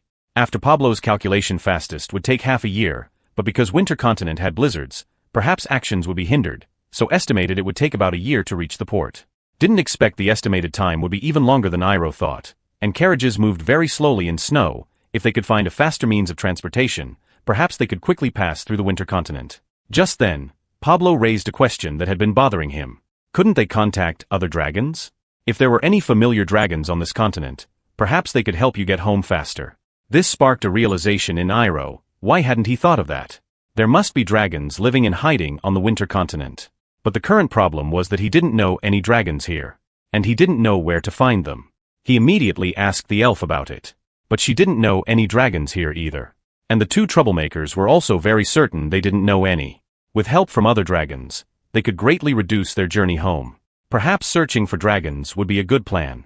Then Iroh asked Pablo if he had heard any legends about dragons. Although he knew some, the information wasn't complete, so they could go to human towns to gather information. Iroh didn't hesitate. They then set off toward the western town. As the sky gradually darkened, Pablo indicated that they were still quite far from the human town, so they would have to make camp for now. The scene shifts. After a day of traveling, Pablo decided to fill their stomachs first. In the cold snowy wilderness, snow rabbits were one of the most common food sources. Smelling the aroma coming from the rabbits, the siblings were already drooling. Pablo gestured to them not to rush, saying it would be ready soon. Then he took out a bottle of special seasoning and sprinkled another layer on top. Pablo's secret braised snow rabbit was ready. Eating hot meat in the cold snow was the happiest thing. Connie and Shauna were already wolfing it down. While Iroh only tried one bite, he immediately praised Pablo's cooking skills. I didn't expect you to be such a good cook. Then he changed the subject and asked about the dragon stories Pablo knew. This was something he had heard from a hunter. 20 years ago, there was a dragon-like monster in his village. But Iroh immediately interrupted him. What do you mean by calling dragons monsters? Dragons cannot tolerate being called monsters. Startled, Pablo quickly corrected himself, saying there was a noble dragon gentleman in his village 20 years ago. Legend had it that it was enormous, as tall as several houses, and all the villagers hid trembling in their homes. But Iroh felt this information wasn't very reliable since several decades had passed. Pablo had heard more. The local lord had sent a large military force. But none returned, so they must have been completely wiped out. After that, no one dared approach that mountain again. Iroh deduced that if it really was a dragon, there must be eyewitnesses. But if it wasn't, it must be something quite interesting. Just then, Iroh suddenly sensed movement behind them. It seemed like something was approaching. Hearing this, Pablo immediately pulled out his hammer. "Leave this to me." Then Pablo shouted for whoever was hiding to come out. At the same time, a voice came, "You don't need to be so alert." Then a man wearing a cloak walked out. The man's name was Jacob Truegen, and he happened to be passing by. Hearing this, Iroh was startled, as the surname Truegen seemed familiar. When Jacob asked if he could share their fire to warm up, Pablo immediately refused him. He had also noticed the twins nearby. With children present, letting a stranger join them wouldn't be wise. So he turned to leave. At this moment, Iroh was still muttering the name Truegen. Just then he suddenly thought of something. He immediately asked Pablo to call him back. If this really was the Truegen Iroh was thinking of, he definitely needed to find out more. Because Rabina, one of the heroes who defeated Genelok, had the surname Truegen. With Pablo's persuasion, he agreed to stay. Seeing Iroh staring at him, he was puzzled, wondering if there was something on his face. Iroh asked him directly if he was exploring alone, suggesting he must be quite powerful. Jacob laughed, saying, "I am alone, but not entirely alone." This left the three dragons completely confused. Seeing their puzzled expressions, Jacob gently blew his whistle. Seeing this, Iroh was startled. It was spirit magic, though weak, it definitely contained spiritual magical power. At the same time, a huge sound came from the sky. Then a six-winged blood eagle appeared before them. It landed majestically on the snow, letting out a sharp cry toward everyone. The unsuspecting Pablo thought it was some fierce beast and immediately pulled out his huge hammer. But Jacob quickly stopped him. He indicated there was no need to be nervous, as this was his summoned six-winged blood eagle. Its name was Minky. This made Pablo very curious, as this species was famously fierce. It turned out this snow eagle was raised by him since it was small, so it listened to him very well. Hearing this, Pablo realized, "You're a beast tamer, aren't you?" Jacob laughed awkwardly, humbly saying he wasn't very skilled yet. Meanwhile, Iroh was thinking, a beast tamer with a surname Truegen. Could this guy be Rabina's ancestor? Then Iroh stepped forward to ask if he was married. Jacob shook his head. "Do you have any other siblings?" He then learned that he was an only child, and Truegen was a surname only he and his father had. Hearing this, Iroh's eyes lit up. He must be Rabina's ancestor. While Jacob found Iroh's questions very strange. Little did he know Iroh was already plotting in his mind. Although killing him directly wouldn't be good, perhaps he could ensure he remained alone and never saw his descendants. This gave Jacob a chill down his spine. Then Pablo invited him to rest nearby. Just then there was a sound from Minky. When Jacob looked up, he found the twins trying to approach Minky. Seeing this, Jacob broke out in a cold sweat, as this was an extremely dangerous behavior. But things weren't as he imagined. Minky was very gentle around the two. This left him stunned. This was supposed to be the strongest raptor on Earth. Then Iroh grabbed the two down, saying these were someone else's things. Meanwhile, Minky saw Iroh and was immediately startled. Because in his eyes, Iroh was like a demon from hell. He was so scared he jumped up immediately. But Jacob mistakenly thought he had lost control and hurried forward to stop him. But the next moment, he was lying on the ground, acting coquettishly in front of Iroh. This left him dumbfounded. After all, he had never acted this way since he was small. Then he even let the siblings play happily on top. Pablo indicated to him not to feel strange. What kind of beings were these guys really? The scene shifts. At this moment, they were once again packing their belongings to set out on their journey. Jacob expressed his great gratitude, not expecting to be invited to travel together. Pablo could only laugh awkwardly, as this was a task assigned by Iroh. Under Iroh's urging, they headed to their next destination, while Minky followed behind them. Along the way, Iroh was thinking about how to deal with the Jacob problem. After all, leaving him alone would still pose a threat to Genelok in the future. So he decided to gather more information first. Then Iroh asked Jacob where he was heading next. He told Iroh without hesitation. Hearing this, Iroh was puzzled. What secrets did Mount Kashta hold? Jacob smiled confidently, because that mountain might help realize his dream. Iroh seemed to have already guessed the answer. Every juvenile would have a special dream. Jacob's was to become a master dragon tamer. Hearing this, Pablo immediately felt a chill down his spine. Kid, you're asking for death. Dragons, being the continent's strongest creatures, if one could tame them, they would surely become more powerful. Lost in his fantasy, Jacob didn't notice Iroh's killing intent at all. Then Pablo reminded him that staying alive was more important. Jacob just grinned foolishly. Iroh was considering whether to eliminate him directly. But after thinking, he decided to wait. Judging from Jacob's experience, it probably wasn't a dragon on Mount Kashta. Then there was only one explanation left. The Thunder Attribute White Tiger. If he really tamed the Thunder Tiger on Mount Kashta, it would later become the true Gen family heirloom. That is, the Raging Thunder Tiger that Rabina used. But Iroh wouldn't let things go just like that, so he decided to strike first. Then Iroh also chimed in that it was truly a remarkable dream. Hope you can achieve it. Pablo could only shake his head helplessly. Of all the ways to die, you chose this one. Jacob's group rested at the foot of the mountain for one night. Looking at the beautiful scenery before him, he couldn't help but sigh. Meanwhile, a voice interrupted him. Iroh behind him also agreed with his view, as the scenery here was indeed nice. But what Iroh found strange was that he couldn't see the twins. Come to think of it, Jacob also found it strange. They shouldn't be this quiet. Then Iroh asked Pablo again. Pablo also had a big question mark. Weren't they sleeping in the carriage with you? At this moment, Iroh knew these two must have gone out to cause trouble. Just as Iroh was looking around, Finn called him.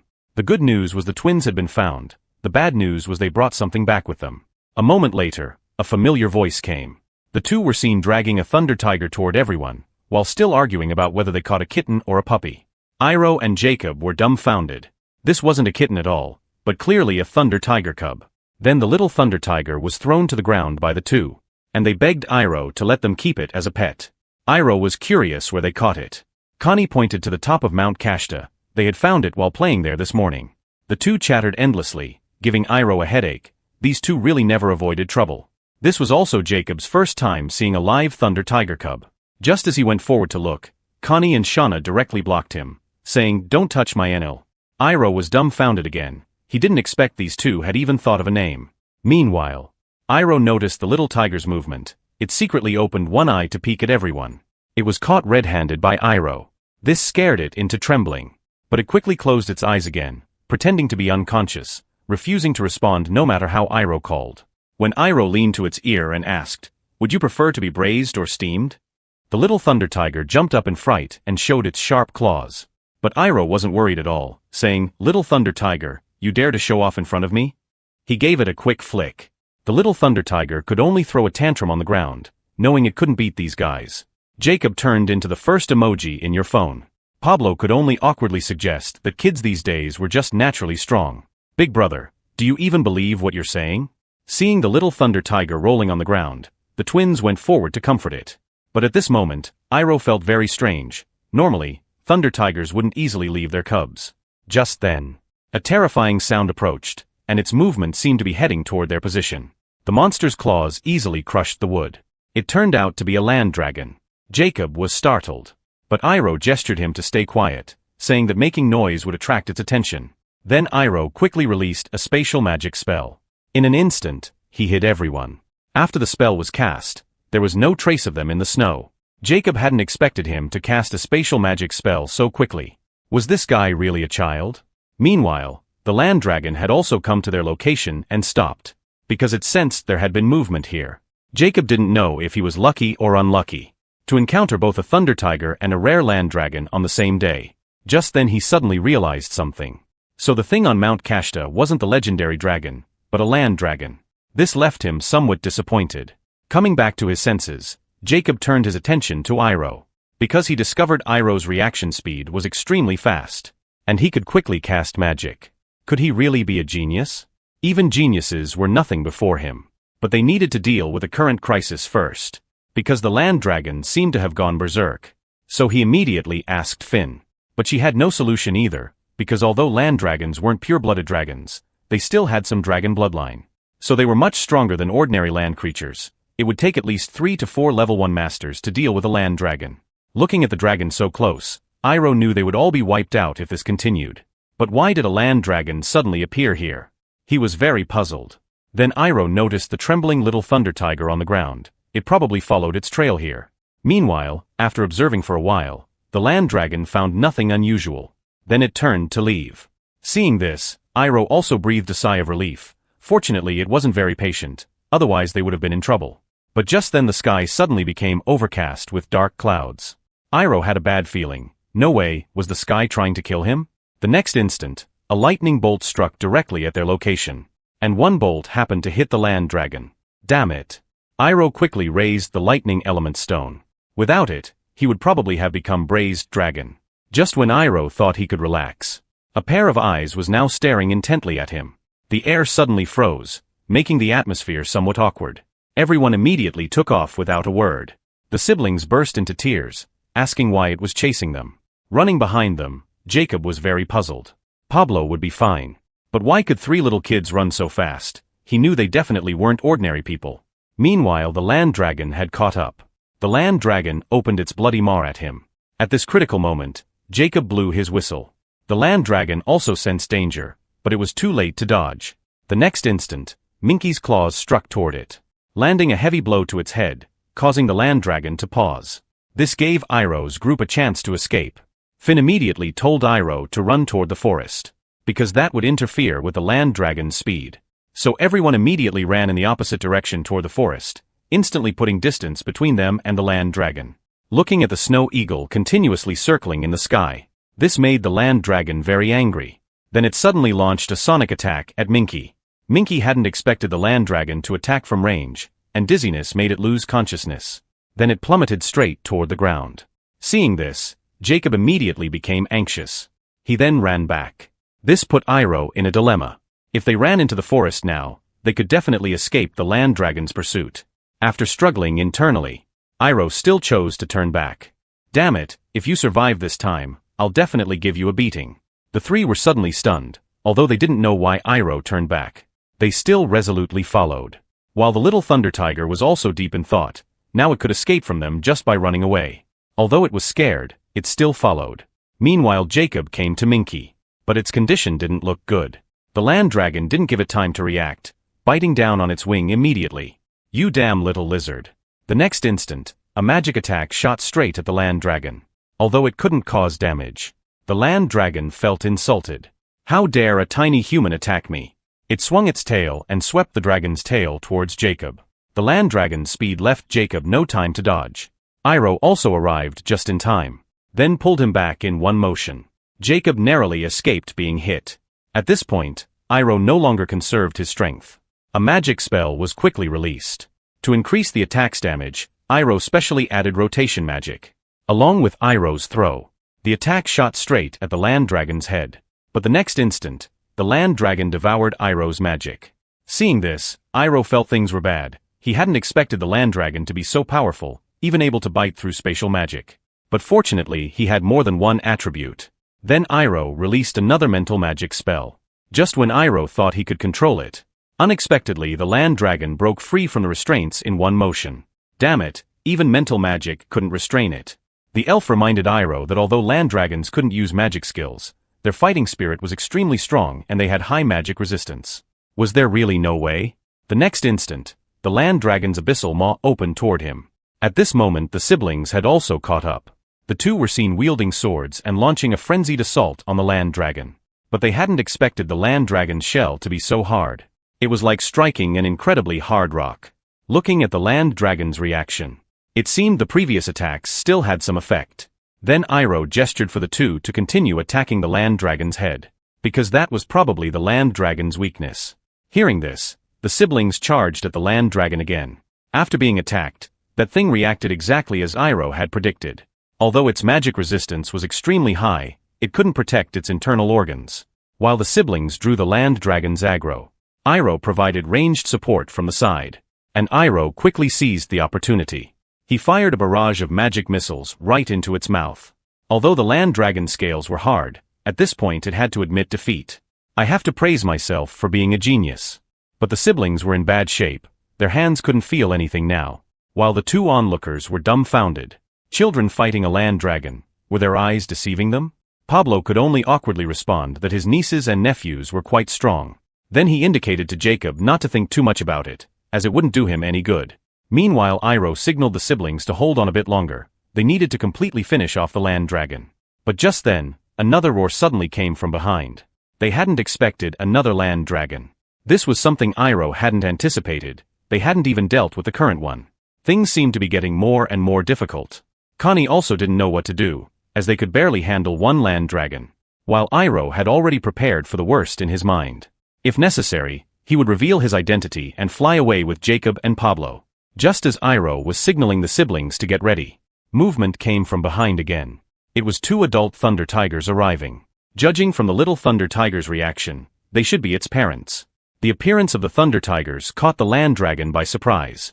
They immediately started biting and tearing at the land dragon. Iroh knew it must be because the little thunder tiger was hurt that its parents couldn't sit still. Now the balance of victory had tipped in their favor. Before the land dragon fully recovered, Iroh decisively chose to strike. Then a chain firmly bound it. Without the other land dragon's help, 3 people dealing with one land dragon was more than enough. Then the 3 charged at the land dragon with their weapons. Meanwhile, Iroh also signaled Pablo to help.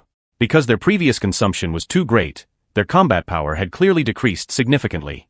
Jacob in the distance could only watch dumbly.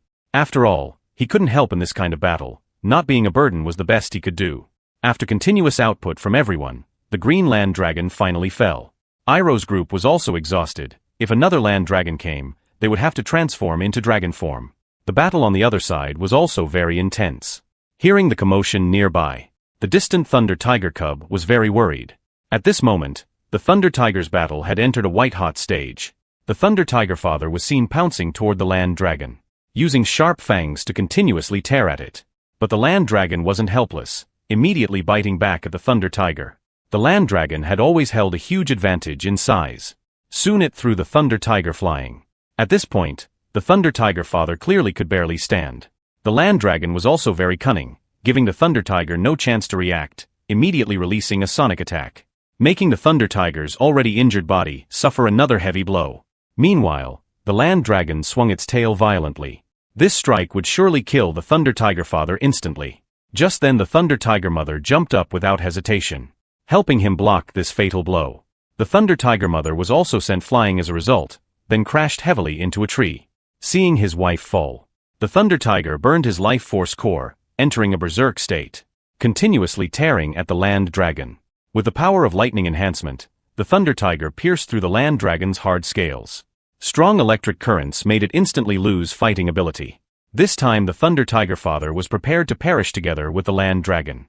Along with the land dragon's screams echoing through the entire forest, the battle between thunder tiger and land dragon came to an end. Just as Iroh's group was resting, a thunder tiger was walking toward them. Seeing its father, the little thunder tiger immediately pounced over.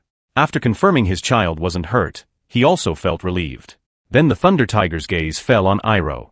But the thunder tiger showed no particular reaction. It seemed to have recognized Iroh's identity. Then leaving the little thunder tiger, it turned and left this place. This left the little thunder tiger very confused, and it immediately followed, but was stopped by Iroh. Iroh and the thunder tiger made eye contact, and he also understood the father thunder tiger's intention. The thunder tiger showed one last smile in gratitude, then leaped toward the deep forest. The unknowing little thunder tiger thought its father didn't want it. Finn knew this was the thunder tiger's final farewell to its child, as that thunder tiger had already prepared to die. The next instant the forest was lit up by a golden light, and that must have been the thunder tiger's final energy. Then Iroh asked Finn to stay and watch the twins. He would go up to check what happened. Hearing this, Finn was very worried, because going up the mountain rashly now would be dangerous. Seeing Iroh's determined attitude, she didn't stop him anymore. Just then the little thunder tiger made a whimpering sound, looking pitifully at Iroh, begging to go along. And Iroh agreed to its request, then quickly ran toward the previous direction. At this moment Iroh had a bad feeling in his heart. When he arrived at the scene, he was also shocked speechless by the sight before him. A land dragon and 2 thunder tigers lay on the ground. The scene looked very tragic. These must have all been done by the little thunder tiger's parents. While the little thunder tiger seemed at a loss, it went forward and kept nudging their bodies with its little head, trying to wake them up. Iroh's heart ached seeing this scene, because it was just like his previous life when he lost his parents. Then he went forward to comfort the little thunder tiger. After the thunder tiger couple died, Iroh buried them on the snowy mountain. And he also understood that thunder tigers and land dragons were both bugs on the mountain. Even without their intervention, one side would inevitably fall in the end. After all, one mountain cannot contain 2 tigers. According to the story's plot progression, after the thunder tigers and land dragon died, Jacob accidentally found the little thunder tiger, finally leading to forming a contract with the thunder tiger. But Iroh definitely wouldn't let things develop according to the original plot. If he could tame the Thunder Tiger ahead of time now, then it wouldn't pose a threat to him in the future. Then Iroh cast a spell, and a red energy surrounded the little Thunder Tiger. This left it very puzzled. When the little Thunder Tiger looked back, it saw Iroh emanating an extremely terrifying pressure. The little Thunder Tiger was scared and trembled, crouching on the ground. But Iroh indicated it didn't need to be nervous. If you trust me, I'll take you in. Looking at Iroh's sincere eyes, the Thunder Tiger also extended its little paw. Iroh hadn't expected to succeed so quickly. From now on the Thunder Tiger would be his companion. Just then a voice interrupted him. Jacob watched all this in disbelief. This time he was more certain of his judgment. Although the Thunder Tiger was still young, it wasn't something that could be easily tamed, so your identity could only be one thing. Hearing this, Iroh was startled. Had he seen through his true identity? You must be the legendary High Elf, guardian of the forest. This left Iroh dumbfounded. What was he talking about? He couldn't understand at all. It seemed he had misunderstood. If there was no need to correct this misunderstanding, letting him continue like this, wouldn't that make his identity even safer? Then Iroh put on a noble act. That's right, I am the guardian of the forest, the elven god. Pablo on the side was very puzzled. What was this guy up to now? Connie and Shauna also had big question marks. Why was Iroh speaking in an elven tone? Then Jacob turned his gaze to the siblings. And the elf also made up an identity for them. They were his elven warriors. But the siblings weren't satisfied, because elves had very low status in dragons' eyes, so naturally they weren't happy to be compared to them. Meanwhile Iroh changed the subject.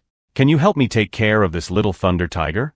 Hearing this, Jacob's heart suddenly shook. The siblings also disagreed with Iroh's request, but Iroh must have his own intentions. Just then he signaled Pablo with his eyes. And he immediately understood, kicking the two troublemakers aside with one motion. Then Iroh asked Jacob again if he was willing. But Jacob was very confused. Since this Thunder Tiger was tamed by him, why not raise it himself? And Iroh also briefly explained the situation to him. They had a very difficult journey ahead, and the Thunder Tiger was still young, even its survival was uncertain. Jacob's expression immediately became serious. After all, if even an elf thought it was dangerous, it was beyond what ordinary people could imagine. And entrusting the Thunder Tiger to him was also very reassuring, because Iroh knew Jacob would definitely take good care of it. Then Jacob no longer refused, saying he would care for it like his own child. Then Iroh indicated to the little Thunder Tiger to listen to Jacob. Hearing this, the little Thunder Tiger was very dejected. Did its master not want it either? Seeing the little one's reluctance, Iroh went forward to comfort it, saying not to worry, he would definitely come back for it. The little Thunder Tiger also believed his words, then walked toward Jacob. And Jacob gave it a name, promising to take good care of it from now on. After accomplishing everything, Iroh was finally relieved that Thunder Tiger wouldn't be an enemy in the future. At the same time, Iroh remembered another thing. He needed to give Thunder Tiger the Light Attribute Stone. Once he grows up, you'll understand his importance. As they chatted, the sun began to set. It was also time for Jacob to say goodbye to Iroh. Though they hadn't found the Dragon Clan here, there were still unexpected gains. At this moment, Iroh noticed it was too quiet beside him. When he turned around, the siblings were pouting with their arms crossed. They declared they wouldn't play with him anymore. Iroh could only smile awkwardly. How could he have forgotten about this? He then took out 2 high-grade spirit medicines. When they saw the medicine, they instantly forgot about their earlier grievances. Iroh always treats us the best. Iroh's group finally arrived at Port Prue. Connie and Shauna were fascinated by this place. Before even entering the city, they had already planned to play for 3 days and nights. Just stepping through the city gates, they saw crowds of people. It was their first time seeing such a populous city. They also spotted some foxfolk they had never seen before. Finn gestured to the two that they shouldn't be too surprised, as Port Prue was a special town. Due to trade between the autumn and winter continents, this was one of the most populated cities on the continent. Iroh gazed at this prosperous port lost in thought. He hadn't expected it would take half a year to get here, and now he just wanted to get home quickly. Suddenly the siblings clung to him, chattering non-stop. Iroh was quite speechless about this. Then Pablo interrupted everyone, because they had reached their destination. When Iroh got off and looked, he felt very confused. He hadn't expected the place Pablo mentioned would look so ordinary. Pablo could only scratch his head embarrassedly, as it had been 10 years since he last came here. As the main door slowly opened, a blonde girl appeared before them. Upon entering, Pablo carefully examined the place, trying to find familiar faces. The girl quickly noticed something was off. Could you be Uncle Pablo? This startled Pablo. Seeing this, the girl introduced herself. I'm Mona. Don't you remember us? That's when Pablo finally remembered. Could that little one have grown so big? Then Mona beckoned her sister to come out and look. Subsequently, a red-haired girl walked out from the room, and Lucia immediately recognized Uncle Pablo. Seeing them so enthusiastic, Iroh knew they must have known each other for a long time. Meanwhile, Pablo looked around, curious about where their parents were. The sisters directly told Pablo about it. Their parents had passed away in a car accident 3 years ago. Pablo hadn't expected such a thing to happen. He felt very sorry about it. He then indicated that they should come to him if they had any difficulties. After all, he and Hammond had been brothers who faced life and death together. Just then, Lucia noticed the children behind Pablo. Are they your children? Hearing this, Pablo quickly denied it. He then firmly stated they were his nephews. But the sisters weren't so easily fooled. They could tell Pablo was being evasive. When Mona crouched down to look at the twins, 2 adorable little faces appeared before her eyes. Her girlish heart was instantly struck. Who could resist such illegally cute faces? She immediately hugged them. Indeed, girls can't resist cute things. Meanwhile, Lucia noticed Iroh standing to the side. Little brother, are you hungry? Iroh nodded slightly. He did feel a bit hungry. Hearing this, the sisters immediately ran off to make something delicious for everyone. Iroh put on a face that seemed to say, how lonely it is to be invincible. Look at my delightful charm. The scene shifts. Iroh lazily lay on the bed. It had been a long time since he'd eaten so happily. At this moment, Iroh was also curious about how Pablo knew them. Pablo told Iroh about his past. Their parents were friends from when he worked as a mercenary. Finally, to raise their children, they ended their mercenary life and opened this inn. Meanwhile, Iroh reminded Pablo if he had forgotten something. Don't forget why we came here. Pablo certainly remembered, but they had just arrived. Seeing Iroh's murderous look, Pablo quickly ran off, saying he would go find a ship right away. Iroh also indicated that Finn should go along, and help them bring back some spirit medicine while they were at it. Just then Iroh noticed the sudden silence behind him. When he looked back, he found the siblings had fallen asleep. These 2 just know how to play all day, they must be exhausted. Well then, I think I'll rest a bit too. A moment later, their door was pushed open by Mona. But Lucia found that her sister stopped talking as soon as she opened the door, which made her puzzled. Then she discovered that all 3 had fallen asleep. Who knew they would look so cute even while sleeping? So the 2 withdrew. Let them rest well. After 2 months of travel, Iroh could finally get a good night's sleep. When he woke up, Lucia was preparing breakfast for them. The siblings were already impatient. Meanwhile, Iroh also inquired about traveling to the autumn continent. Pablo had confirmed the ship's departure time. They would set sail in 2 weeks. But they hadn't found the spirit medicine they needed to eat. This was within Iroh's expectations, as ordinary people might never see spirit medicine in their lifetime. Human food only tastes good but doesn't help Dragon Clan growth at all. The boat trip to the autumn continent would take about 2 months. They had to prepare cultivation resources before departing no matter what. Pablo told Iroh not to worry too much. After all, this was where all the winter continent's resources gathered. If they couldn't find it here, other places would be even less likely. It will have to do for now. Just then, a large roasted chicken suddenly landed on the table. This was the breakfast Mona had prepared for everyone. This left Pablo dumbfounded. Who would have such a luxurious breakfast? Mona just snorted, saying it was prepared for the little ones. Pablo, though embarrassed, couldn't help but try a bite. After all, he hadn't said he wouldn't eat. After just one small piece, Pablo couldn't stop praising it, because it tasted exactly like what their parents used to make. Then Pablo asked about Lucia's singing. When she was young, she had great musical talent. Whenever Lucia sang, the inn would be packed with people. Just then, Iroh noticed something unusual about the sisters.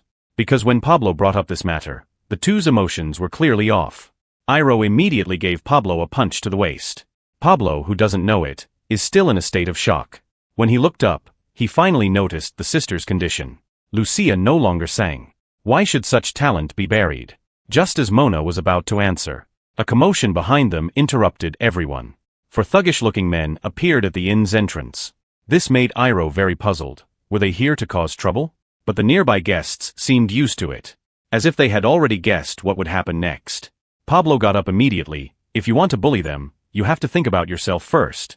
Then suddenly the 4 men stood in 2 rows. Subsequently, a man walked in through the main door. He bowed to Miss Mona with one hand, then turned to Lucia. The next second a bouquet of flowers appeared before her. It seemed he was her suitor. This cheesy behavior gave Iroh goosebumps. Where did this youth come from? But Iroh could also know that Lucia didn't seem very willing. Before she could speak, the man stopped her. Just seeing your face today has brought peace to my heart. Lucia could only awkwardly hold the flowers the man gave her. Just as the yellow-haired man was about to leave, Iroh looked up. Their gazes met. The yellow-haired man showed a look of contempt. Seeing this, Iroh instantly became furious. This guy was clearly mocking him. Soon Iroh thought of a counter-strategy. I'm so sleepy, can Sister Lucia hug me to sleep? This left Pablo dumbfounded. Lucia didn't hesitate and immediately picked Iroh up. I'll carry you back to your room to sleep. While the yellow-haired man trembled with anger. Kid, you're still too green to mess with the great me.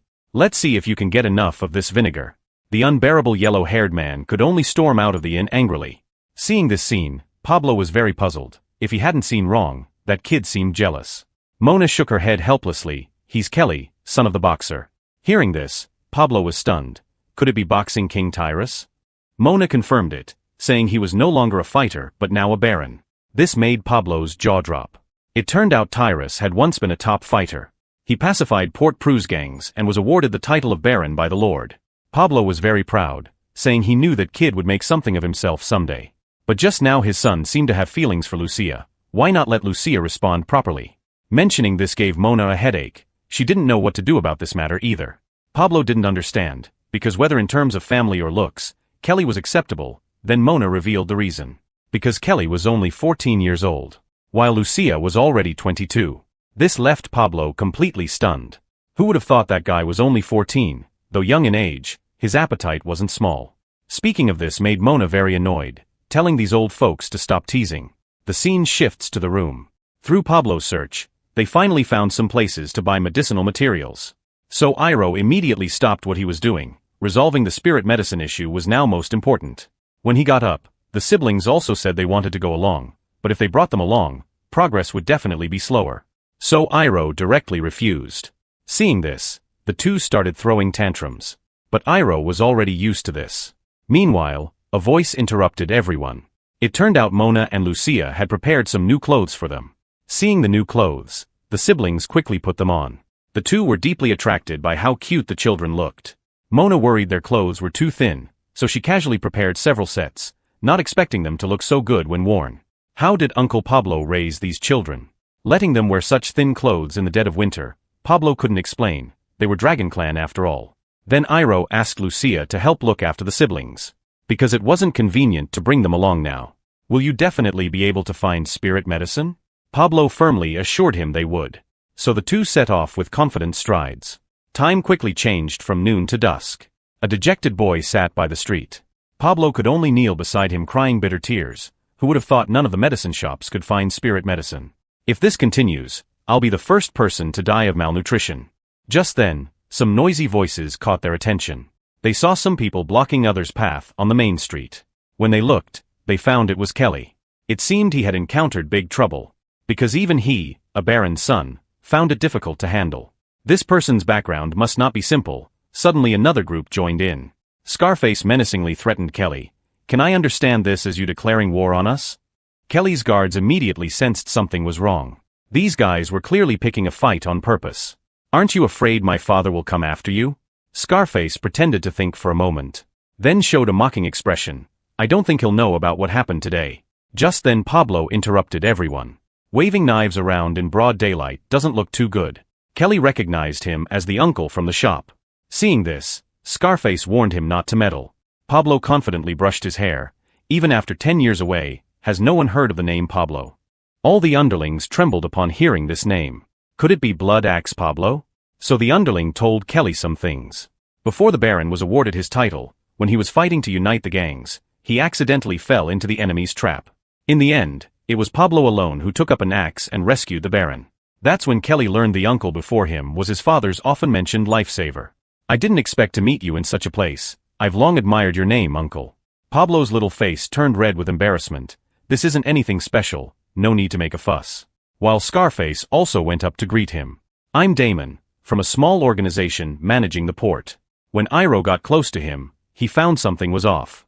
What was this aura emanating from that guy? After bidding farewell to Pablo, Damon left. This made Pablo feel strange too. Did that guy just leave like this? Iroh had a bad feeling. This guy would surely bring disaster sooner or later. Time moves to evening. Tyrus finally met his old friend from years ago. It had been over 10 years since they last saw each other. You heartless guy, not coming back to see us for over 10 years. Pablo could only laugh awkwardly. After all, the bandit life wasn't easy. Looking at this magnificent living room made Pablo very pleased. Who would have thought that kid who only knew how to fight would become so successful? Just then Pablo noticed Iroh's expression. Then he explained their purpose for coming here. Was there any news about precious spirit medicine? Tyrus told him not to worry, because as soon as he got the message earlier, he had sent people to look. Meanwhile, Iroh asked if there would be any problems looking for spirit medicine, because the situation earlier seemed like someone was targeting them. Pablo enthusiastically introduced him. This is my little nephew. Tyrus was also helpless, saying that Damon guy was indeed troublesome. This puzzled Pablo. Did they dare to provoke nobles?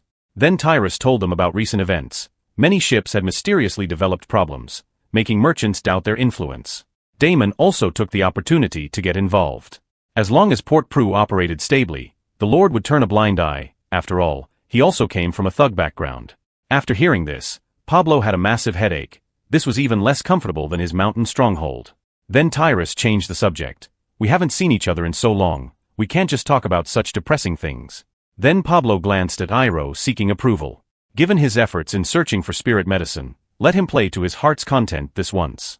Seeing Iroh's gesture, Pablo showed a delighted expression. That meant he agreed.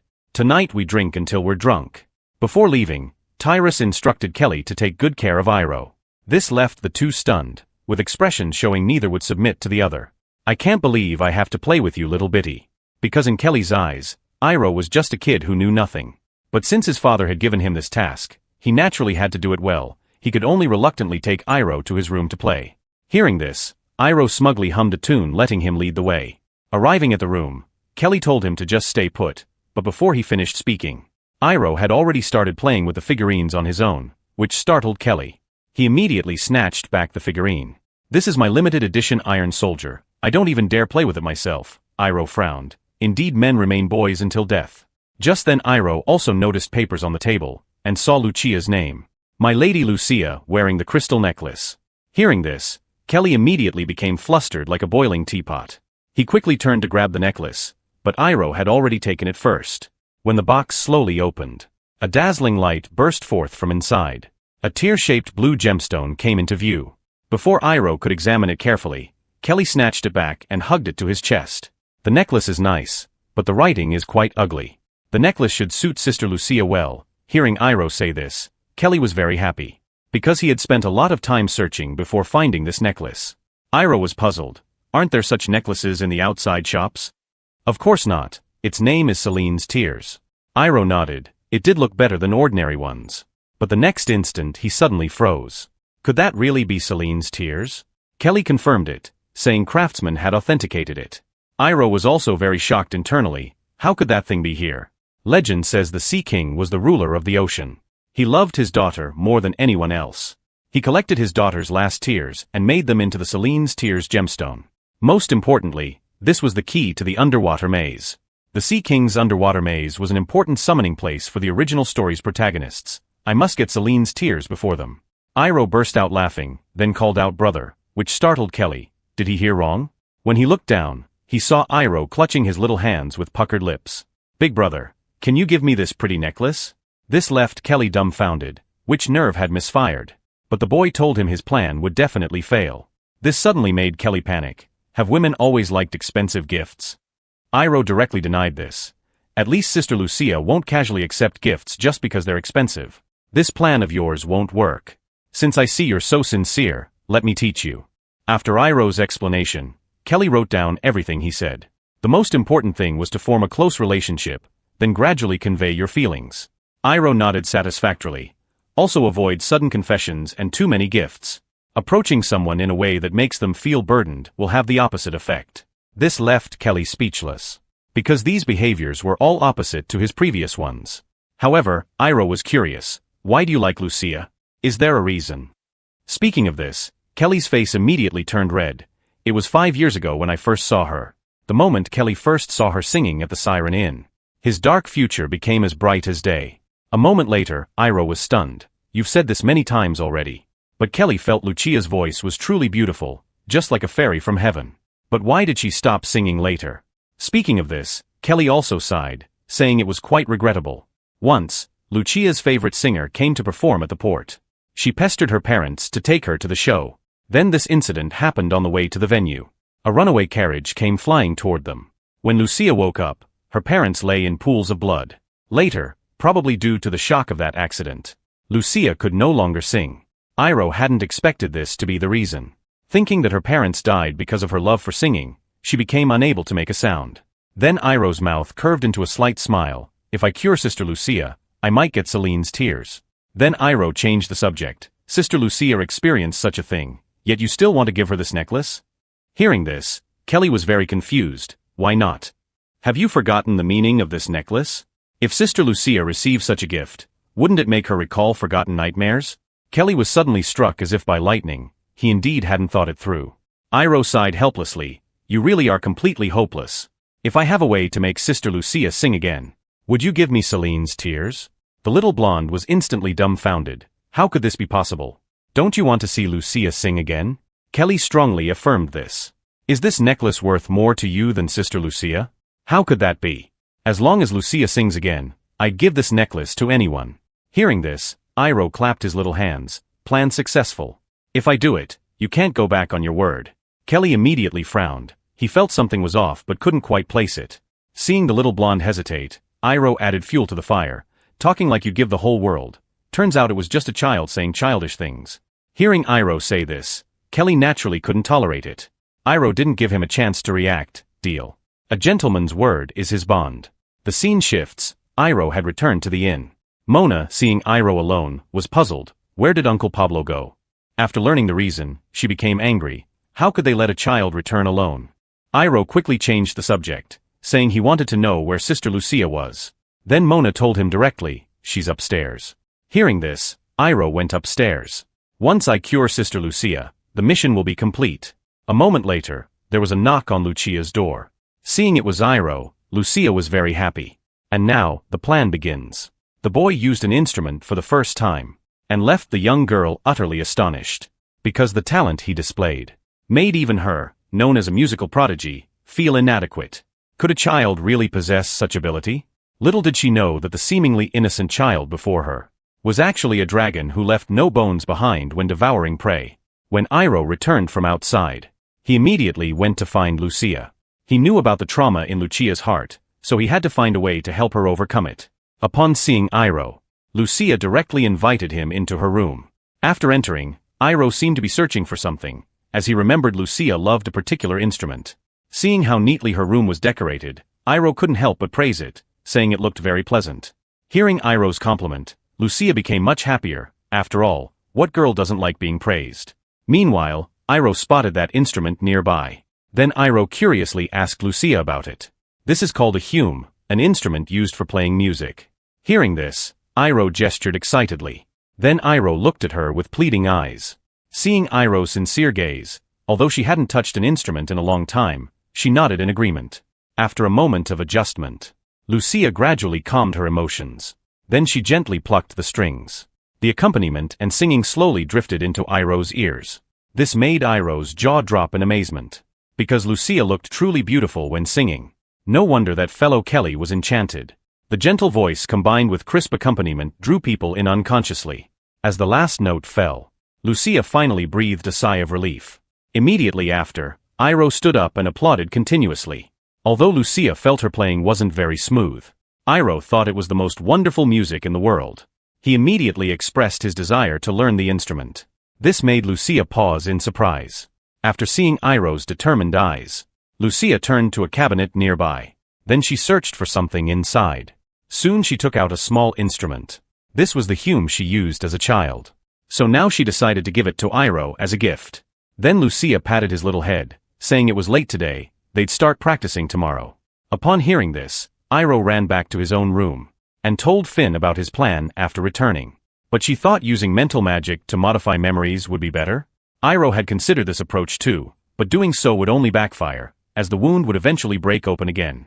So she needed to overcome this difficulty on her own. And the elf had no other solutions. It seemed they couldn't depart on the scheduled date this time either. The scene shifts to 3 days later. After these days of practice, Iroh had completely mastered the instrument's scales. Even Lucia watched him with disbelief. He could truly be called a musical genius. Learning scales in 1 day, music theory in 2 days, and by the 3rd day he could play pieces that even some adults couldn't master.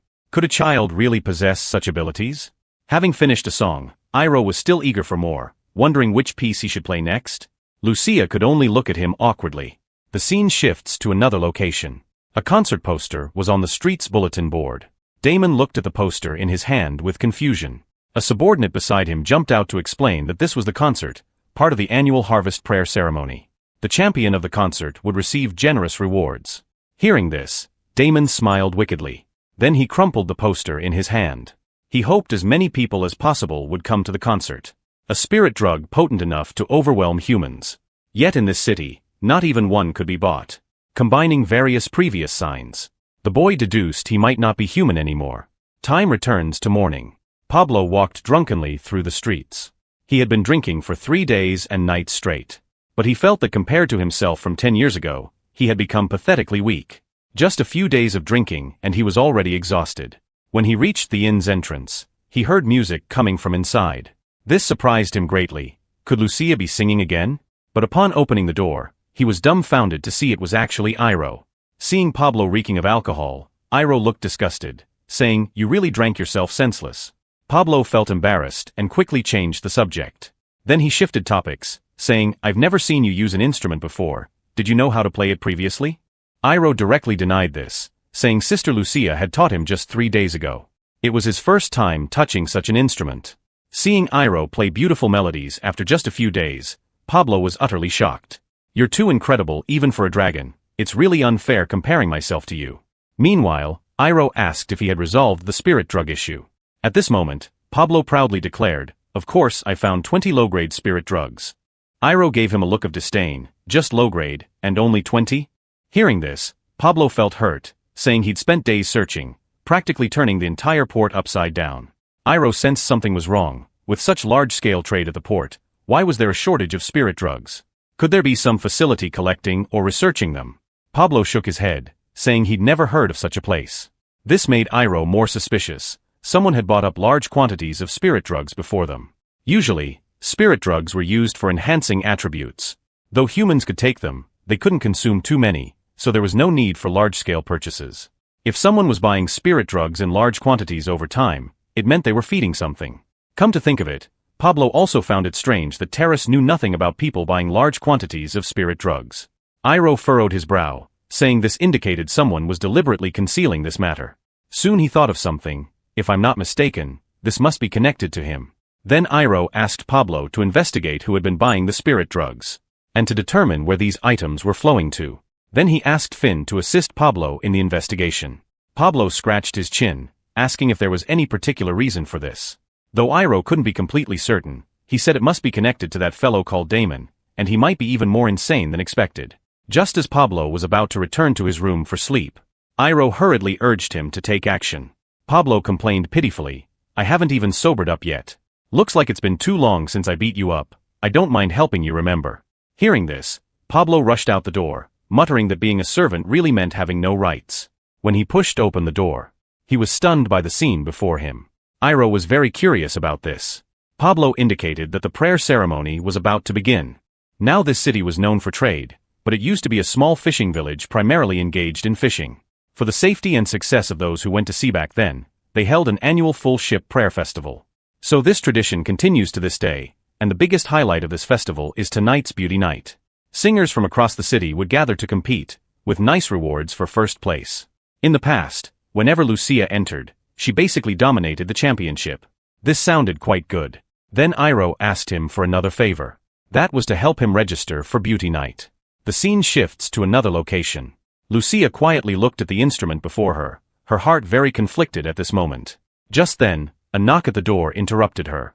She thought Iroh had come looking for music sheets. But Iroh shook his head, as he hadn't come for the music. Iroh put on a pitiful expression, saying he heard about the festival and asked if she could take him outside to see it. Hearing about something fun, the twins raised both hands in agreement. Lucia thought for a moment, saying the festival time was the busiest. But it was also when the inn received guests, so they couldn't leave casually. Just then a voice interrupted everyone. Mona decided to go see the festival together. After all, these little ones wanted to join in the fun too. The inn wouldn't go bankrupt from taking one day off.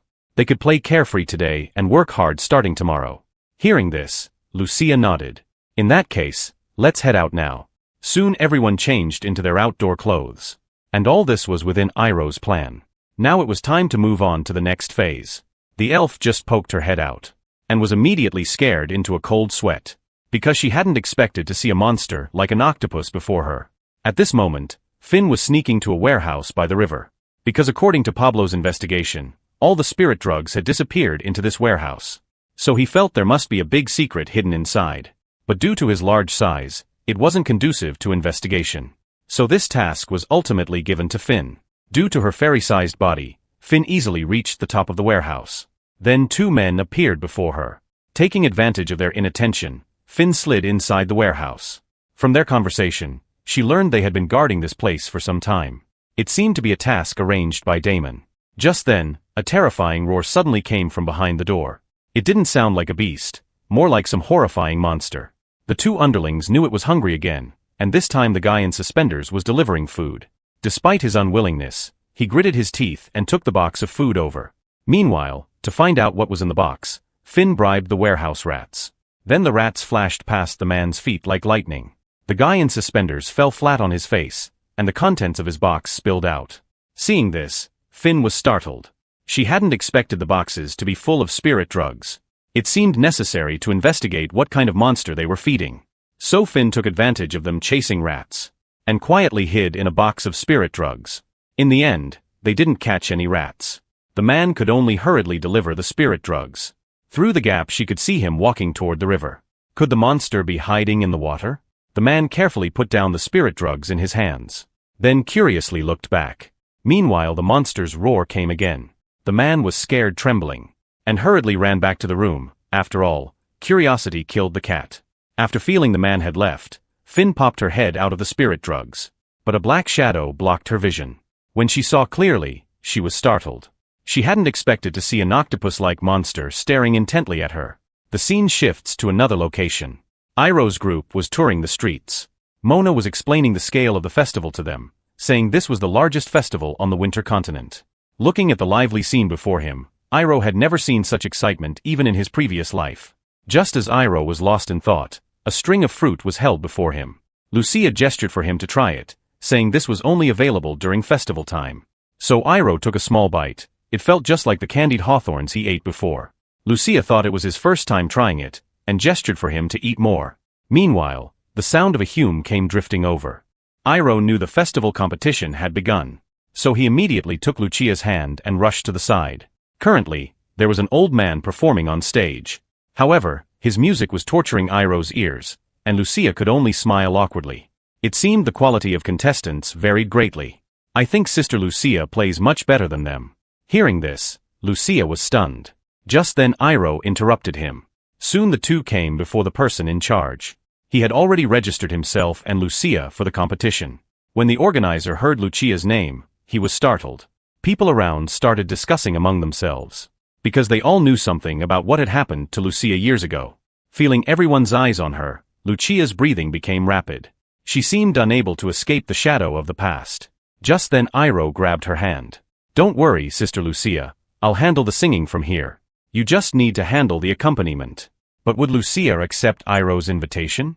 The boy sang just one modern song, and moved the audience to tears. Because in this world without entertainment, modern songs were simply overwhelming. To help Lucia overcome her mental block, Iroh directly extended an invitation to her. Hearing this, Lucia was slightly stunned. She was very nervous at this moment, but didn't know how to refuse a child's invitation. The judge helped push things along, saying if they didn't go up now, it would be the next person's turn. Hearing this, Iroh ran onto the stage to greet the audience, and tried to liven up the atmosphere. Then he issued another invitation to Lucia from the stage. This time Lucia didn't hesitate and walked toward the stage. When she faced the audience below, the fear in her heart was still unconquerable. Her whole body felt out of her control. However, Iroh was prepared for this. He then held Lucia's hand and cast a mental magic spell on her. Seeing this, Lucia felt incredible. At this moment her heart became much calmer, no longer having the nervousness from when she first came up. Then she gestured to Iroh, saying he would handle the singing, while she would accompany him. And now it was time for my performance. When the audience saw a child about to sing, they felt incredulous. They had previously thought Lucia would be singing. But when Iroh sang just the first line, he amazed everyone present. For this other world, modern music was simply overwhelming. It directly moved the audience to tears. Even Lucia was stunned. She only reacted when Iroh gestured to her. Then she gently plucked the strings. With the accompaniment coordination, Iroh also brought the atmosphere to its peak. As the last note fell, the audience below was completely silent. Until someone started applauding, they came back to their senses from the beautiful music. Iroh breathed a sigh of relief after finishing. This round was easily handled. Your little master is really a genius. I could even debut now. Looking at Iroh singing and dancing so freely, Lucia's eyes were filled with both admiration and conflict. The scene changes. Back at the inn, everyone praised Iroh's singing. Hearing this made Iroh's nose point to the sky in pride. But Lucia walked alone to her room. As her sister, how could Mona not know what she was thinking? When Lucia was lying quietly on her bed, her door was soon knocked on. Mona looked worriedly at Lucia lying on the bed without saying a word. She knew what Lucia was thinking. So she smiled and asked Lucia how her day was. Because she saw Lucia's joy when standing on stage from below. Surely your fears must have gotten much better. I'm also very happy to see you on stage after so long. Meanwhile, Lucia slowly sat up. Choking up as she asked, "Don't you hate me?" Hearing this, Mona directly denied her thoughts. She had never had such thoughts. And both parents made their choice to protect their beloved child. And like mom and dad, I'm one of the people who loves you most in the world, so don't say such things anymore. Although I can't ask you to start singing right away, I still hope you can do what you like as before. Because our Lucia is most beautiful when singing. At this moment Iroh was quietly listening to their conversation outside the door. It seems the plan was going very smoothly. Time to move on to the next step. Soon Iroh returned to his room. But what met his eyes was Finn lying painfully on the ground. Iroh gently picked her up in his hands. But before Finn could finish speaking, she passed out from her severe injuries. Damn it, what happened? The reckless man actually tried to threaten the little boy before him. But soon he would pay a terrible price. Because the seemingly harmless child before him was actually a dragon that don't actually spit bone crumbs. When Iroh returned to his room, he found Finn had already fainted from serious injuries. So he sent Pablo to check on the situation. But when he opened the door, there were only two confused people inside. Seeing the boxes full of spirit drugs made Pablo very angry. No wonder he could only buy 20 spirit drugs after searching the entire port. It turned out to be these guys doing, which made Pablo more certain they were feeding some monster. Meanwhile, a voice interrupted him. Damon appeared calmly before Pablo, saying although he didn't know what happened, they could have a friendly chat. Hearing this, Pablo released the man. Very well, then explain what these spirit drugs are about. Surely you must be plotting something. Damon had a mocking expression. What plot? I don't know what you're talking about. These are spirit drugs I bought through legal means. Is it illegal for me to sell herbs? Pablo knew he couldn't outtalk him, so he directly took out his hammer. I suppose you won't mind if I check around? And Damon didn't stop Pablo, letting him look around freely. Meanwhile, Pablo directly opened a side door. Soon arrived below the dark river. Meanwhile, Damon followed down as well, and smiled while telling stories about the port's past. But Pablo had no time to listen to his nonsense. So he gathered strength in his hand. Then unexpectedly threw his hammer into the distance. But after a long while, there was still no sound. Pablo knew these guys must have been prepared. Still uneasy, he decided to go investigate. While Damon behind him remained silent. Because he knew Pablo would soon return empty-handed. Seeing Pablo's frustrated look, Damon darkly reminded him, Mr. Pablo, if you keep making things difficult for me, I won't be able to just stand by. Pablo felt very helpless about this. And could only slink away from there. While Iroh had been waiting outside for a long time. To make Damon lower his guard, he had to act like a harmless child. Then Pablo told Iroh about what just happened, and this situation was exactly what Iroh had expected. So Iroh friendly greeted Damon. Uncle Damon, hello, we met on the street last time. A subordinate nearby also recognized him. He was the boy who performed with Lucia on stage tonight. Hearing this, Damon showed a chilling smile. You're the little friend who performed with Lucia. You sang very well. But I'm curious how you persuaded Lucia. Then he changed topics. Can you help me persuade your uncle? Iroh put on an innocent expression. If you push someone into a corner without any evidence, they might end up dead like Lucia's parents. This made Pablo lose control of his temper, directly wanting to give him a couple hits with the hammer, but was stopped by Iroh. I apologize for my uncle's behavior, I will properly advise him. Hearing Iroh's words, Damon nodded satisfactorily. Very good, a wise man knows better. Just as Damon was getting up, Iroh noticed the ancient flute hidden on his body. So Iroh directly asked where he bought it. This instantly startled Damon internally. However, seeing Iroh's harmless face, he let down his guard. It's just a toy bought from the street. Then hurriedly left. Pablo thought they might not be able to handle this alone, so suggested whether to notify Terrace. But Iroh directly refused, because once Terrace leaves home, the battle between the two gangs would likely break out, causing many innocent casualties. Besides, this matter can't affect my plans. This will be the most lively festival ever. Back in his room, Damon was very angry, because he didn't know how Pablo had tracked this place. Angrily, he directly dealt with the subordinate before him. Since Pablo had caught the scent, he had to act before being discovered. Tomorrow during the Beauty Night Finals, release that thing. That will be the most interesting festival. The Sea King's horn flute that could command monsters had been forgotten for 1,000 years. Yet now it was picked up by a street rat. To satisfy his selfish desires, he aimed his spear at the city's common people. Since Damon had hidden the monster in advance, Iroh and Pablo could only leave first. Pablo was very puzzled at this moment. Will that guy really make his move tonight? Iroh confirmed this. We've caught some of his weaknesses. If this guy's goal is to bring down Terrace, he'll create chaos during the festival. Then act like he's cleaning up the mess, presumably to leave a good impression on the city lord. Can he control monsters like Jacob? Iroh denied Pablo's speculation, because he had no mental attributes. However, there was one thing that could make up for this deficiency. That was the Sea King's horn flute. Legend says the Sea King's horn flute was carved from an ancient dragon's horn. If used to tame sea monsters, one could freely control them. Although Iroh didn't know where he got such a treasure. However, if they could snatch it, it would be very helpful for their return journey. Then Iroh suddenly changed topics. Anyway, that guy will definitely take action today, so you need to keep monitoring around the port. Pablo was dumbfounded. Just me alone? Of course, because I have something very important to do. The scene shifts to Iroh returning to the city. Just then he noticed a suspicious figure by the window. Looking at the outfit, it seemed to be that fellow Kelly. Next moment Iroh appeared behind him, scaring Kelly into a cold sweat. You wouldn't be thinking of something inappropriate, would you? Hearing this, Kelly hurriedly explained. I'm just happy that Lucia is participating in the competition. Iroh smiled mockingly. Why are you so nervous then? Kelly was speechless. It's because I was scared by a certain kid. Meanwhile, Iroh asked Kelly to bring more people to the square. Surely this would be simple for him? Hearing this, Kelly was very puzzled. Is there not enough people tonight? While Iroh didn't explain further, you wouldn't find this too difficult, would you? This fired Kelly up. I'll definitely get my family to fill up the entire square tonight. And all this was within Iroh's expectations. Then Iroh called out to him again. Remember to prepare a bouquet tonight. This should be very beneficial for you. Scene changes. The streets were now so crowded that the port became very lively. Iroh hadn't expected so many people to come. There was barely room to walk. Soon the two arrived below the stage. Looking at the contestants on stage, Lucia hadn't thought she would have the courage to come here. If not for Iroh's help, she wouldn't even dare to think about it. Just when the host called out Lucia and Iroh's names, a sense of fear made her breathing become rapid. But she was quickly brought back to reality. Iroh knew she hadn't completely let go inside. Because her parents' death had left Lucia with a strong sense of guilt. Don't keep running away from a painful memory. Surely your family wouldn't want to see you like this. Lucia hadn't expected Iroh to know about her situation.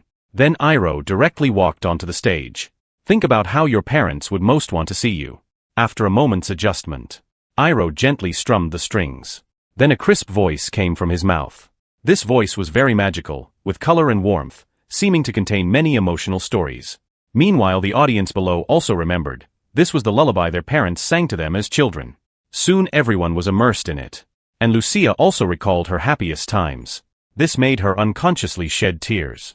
She now knew how her parents most wanted to see her. Seeing Lucia start singing again, Iroh knew she had walked out of that shadow. Seeing her sister sing again, Mona below the stage was very happy. Her sunny sister had finally returned. As their performance ended, Kelly excitedly jumped up, while the audience also cheered for Lucia. Then Iroh quietly slipped off stage. If he didn't want to disrupt the festival atmosphere, the remaining tasks had to be completed. This sea serpent was humanity's known strongest creature. Yet the boy directly jumped into the water. and countered with an attack. Because the seemingly harmless boy was actually a dragon standing at the pyramid's peak. When Damon secretly arrived at the port, Pablo had already appeared behind him. This made Damon very helpless. Do you want to end up like that man too? Hearing this, Pablo was very confused. Seeing he still didn't get it, Damon reminded him, following me secretly is very likely to result in accidents, just like those two girls' father. Pablo knew he was talking about Mona's parents. So all this was your doing? And Damon didn't deny it. He even mockingly said Pablo didn't know what was good for him. This made Pablo very angry. He directly lifted his big hammer and smashed toward him. Next came the thunderous sound of weapons colliding. You didn't think I'd have no fighting ability when dealing with Terrace, did you? Soon people lying in ambush surrounded Pablo. At this moment Damon smiled wickedly. I'll take good care of that pair of sisters. Then Damon took out the horn flute. The real carnival is about to begin. Just then a voice interrupted him. If you want to join the festival, you should go that way. Iroh's sudden appearance puzzled him. Furthermore, he felt this child wasn't afraid of him at all. Little friend, it's not good habit to return home so late. Iroh nodded as well. Sneaking away from the festival will make Sister Lucia sad, so I have to teach you a lesson. Hearing this, Damon found it very interesting. The last person who said that already has grass growing 2.5 meters tall on their grave. Before he finished speaking, he directly took out the twin blades at his waist. But the situation before him left him dumbfounded. He hadn't expected such a tiny child to actually be a mage. Now it's my turn. Iroh swung a punch toward his chest. Although Damon reacted, he was still sent flying several meters. Just when Iroh thought the battle was over, a huge shadow suddenly blocked the light. When he looked up, he saw a giant monster appearing before him. It lunged at him like a fierce wolf. But fortunately Iroh's speed was fast enough. Before he could stop moving, the monster snake whipped its tail at him. Seeing Iroh in such a sorry state, Damon was very satisfied. I'll have to eliminate you before the plan begins. Damn it, I was careless. However, when Damon blew the horn flute again, the monster showed no response. This made him very angry, quickly attacked that fellow. Seeing this, Iroh felt relieved, because it seemed he hadn't fully controlled the monster. This was a good opportunity for Iroh. Then he used mental magic on the monster. Quickly eat that guy below. This scared Damon into a cold sweat. He hurriedly kept blowing the flute, and the monster fell into a frenzied state.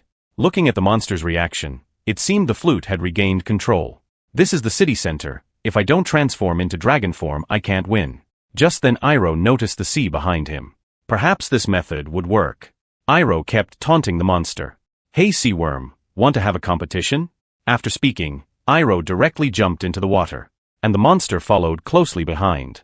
Seeing this, Damon was very happy. What a foolish fellow.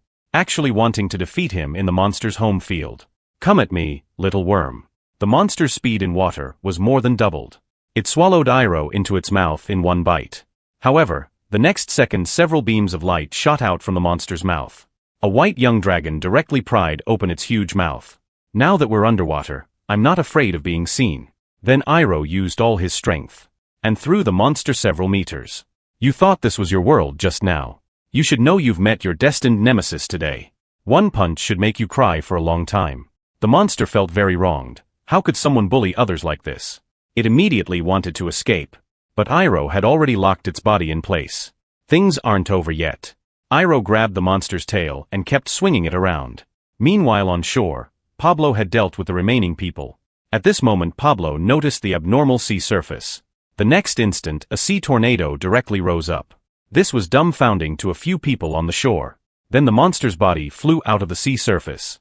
Damon had no time to dodge and was directly crushed under the monster's body.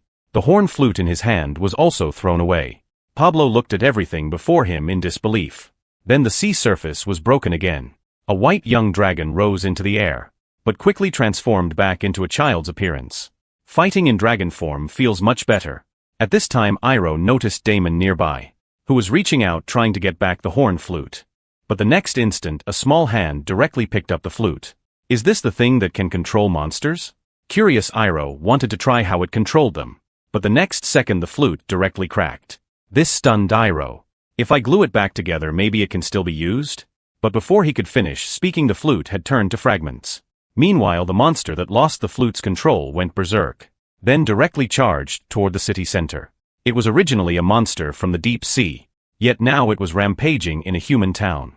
And when it regained consciousness, The first thing it did was to swallow the person who had controlled it. After the monster went berserk, it fled toward the city center. Just as a couple was about to meet disaster, a big hammer smashed hard into its face. Although Pablo was trembling now, he still tried his best to attract the monster's attention. The next instant the monster charged at him. But this was all part of Iroh's strategy. The berserk monster soon fell for the trap. Then the monster crashed into a space wall. When it realized, it was already too late. Now what Iroh needed to do was use mental magic to calm it down. Just as Iroh was preparing the spell, the monster seemed very resistant to this. It frantically rammed its head against the space barrier. While maintaining the space magic stability, Iroh couldn't concentrate on casting high-level magic. Meanwhile, Terrace also arrived with people. When he saw the huge creature before him, he was also dumbfounded. But now wasn't the time for idle chat. Then Iroh asked them to set up a trap, because his space barrier couldn't hold much longer. Soon the twins also discovered the commotion here. Then Iroh asked them to go down and buy time. Try to hold the monster until Pablo finished setting up the trap. A moment later Pablo had set up the trap. Hearing this, Iroh directly cancelled the magic. Sensing the barrier disappear, the monster immediately tried to escape. When the monster reached the trap's location, Pablo and others immediately pulled the ropes. In an instant, the monster was firmly trapped. However, the monster was very strong. Even dozens of people below had difficulty controlling it. Just as it was about to break free, Iroh cast another space magic. But this time was different from before. The compressed space energy smashed hard onto the monster. And the monster quickly lost its ability to move. Just when the monster thought it was going to die, it felt a warmth coming from above its head. A moment later the monster's eyes were no longer blood red. It seemed to have regained its consciousness. But Terrace nearby suddenly swung his blade at it, but was directly stopped by Iroh. After all, it was just being controlled by humans. Coming to the human town wasn't its own will. Iroh knew Terrace was concerned the monster would harm the port, but he had his own solution. Soon Iroh sent it to the port, and reminded it to stay away from places where humans live from now on. The monster nodded, then turned and swam toward the center of the sea, returning to where it used to live. At this moment, Damon had already fled since his plot was exposed. Just when he thought he could still make a comeback, he felt his whole body go limp. When he looked up, he found the previous monster staring at him fiercely. Then the monster directly threw him up, and swallowed him in one bite. After doing all this, the monster swam back to the deep sea. Meanwhile on the other side, Lucia came down from stage but couldn't find Iroh. This made her very puzzled. While Mona was very happy seeing her sister sing again. If their parents saw this they would be proud of her too. Just then, Mona spotted Kelly skulking nearby. Soon she discovered the flowers behind Kelly's back. Mona understood this kid's intentions, so she decided to help her sister along. The opportunity is right in front of you, you better not waste it. And Kelly was also happy that Lucia returned to the stage.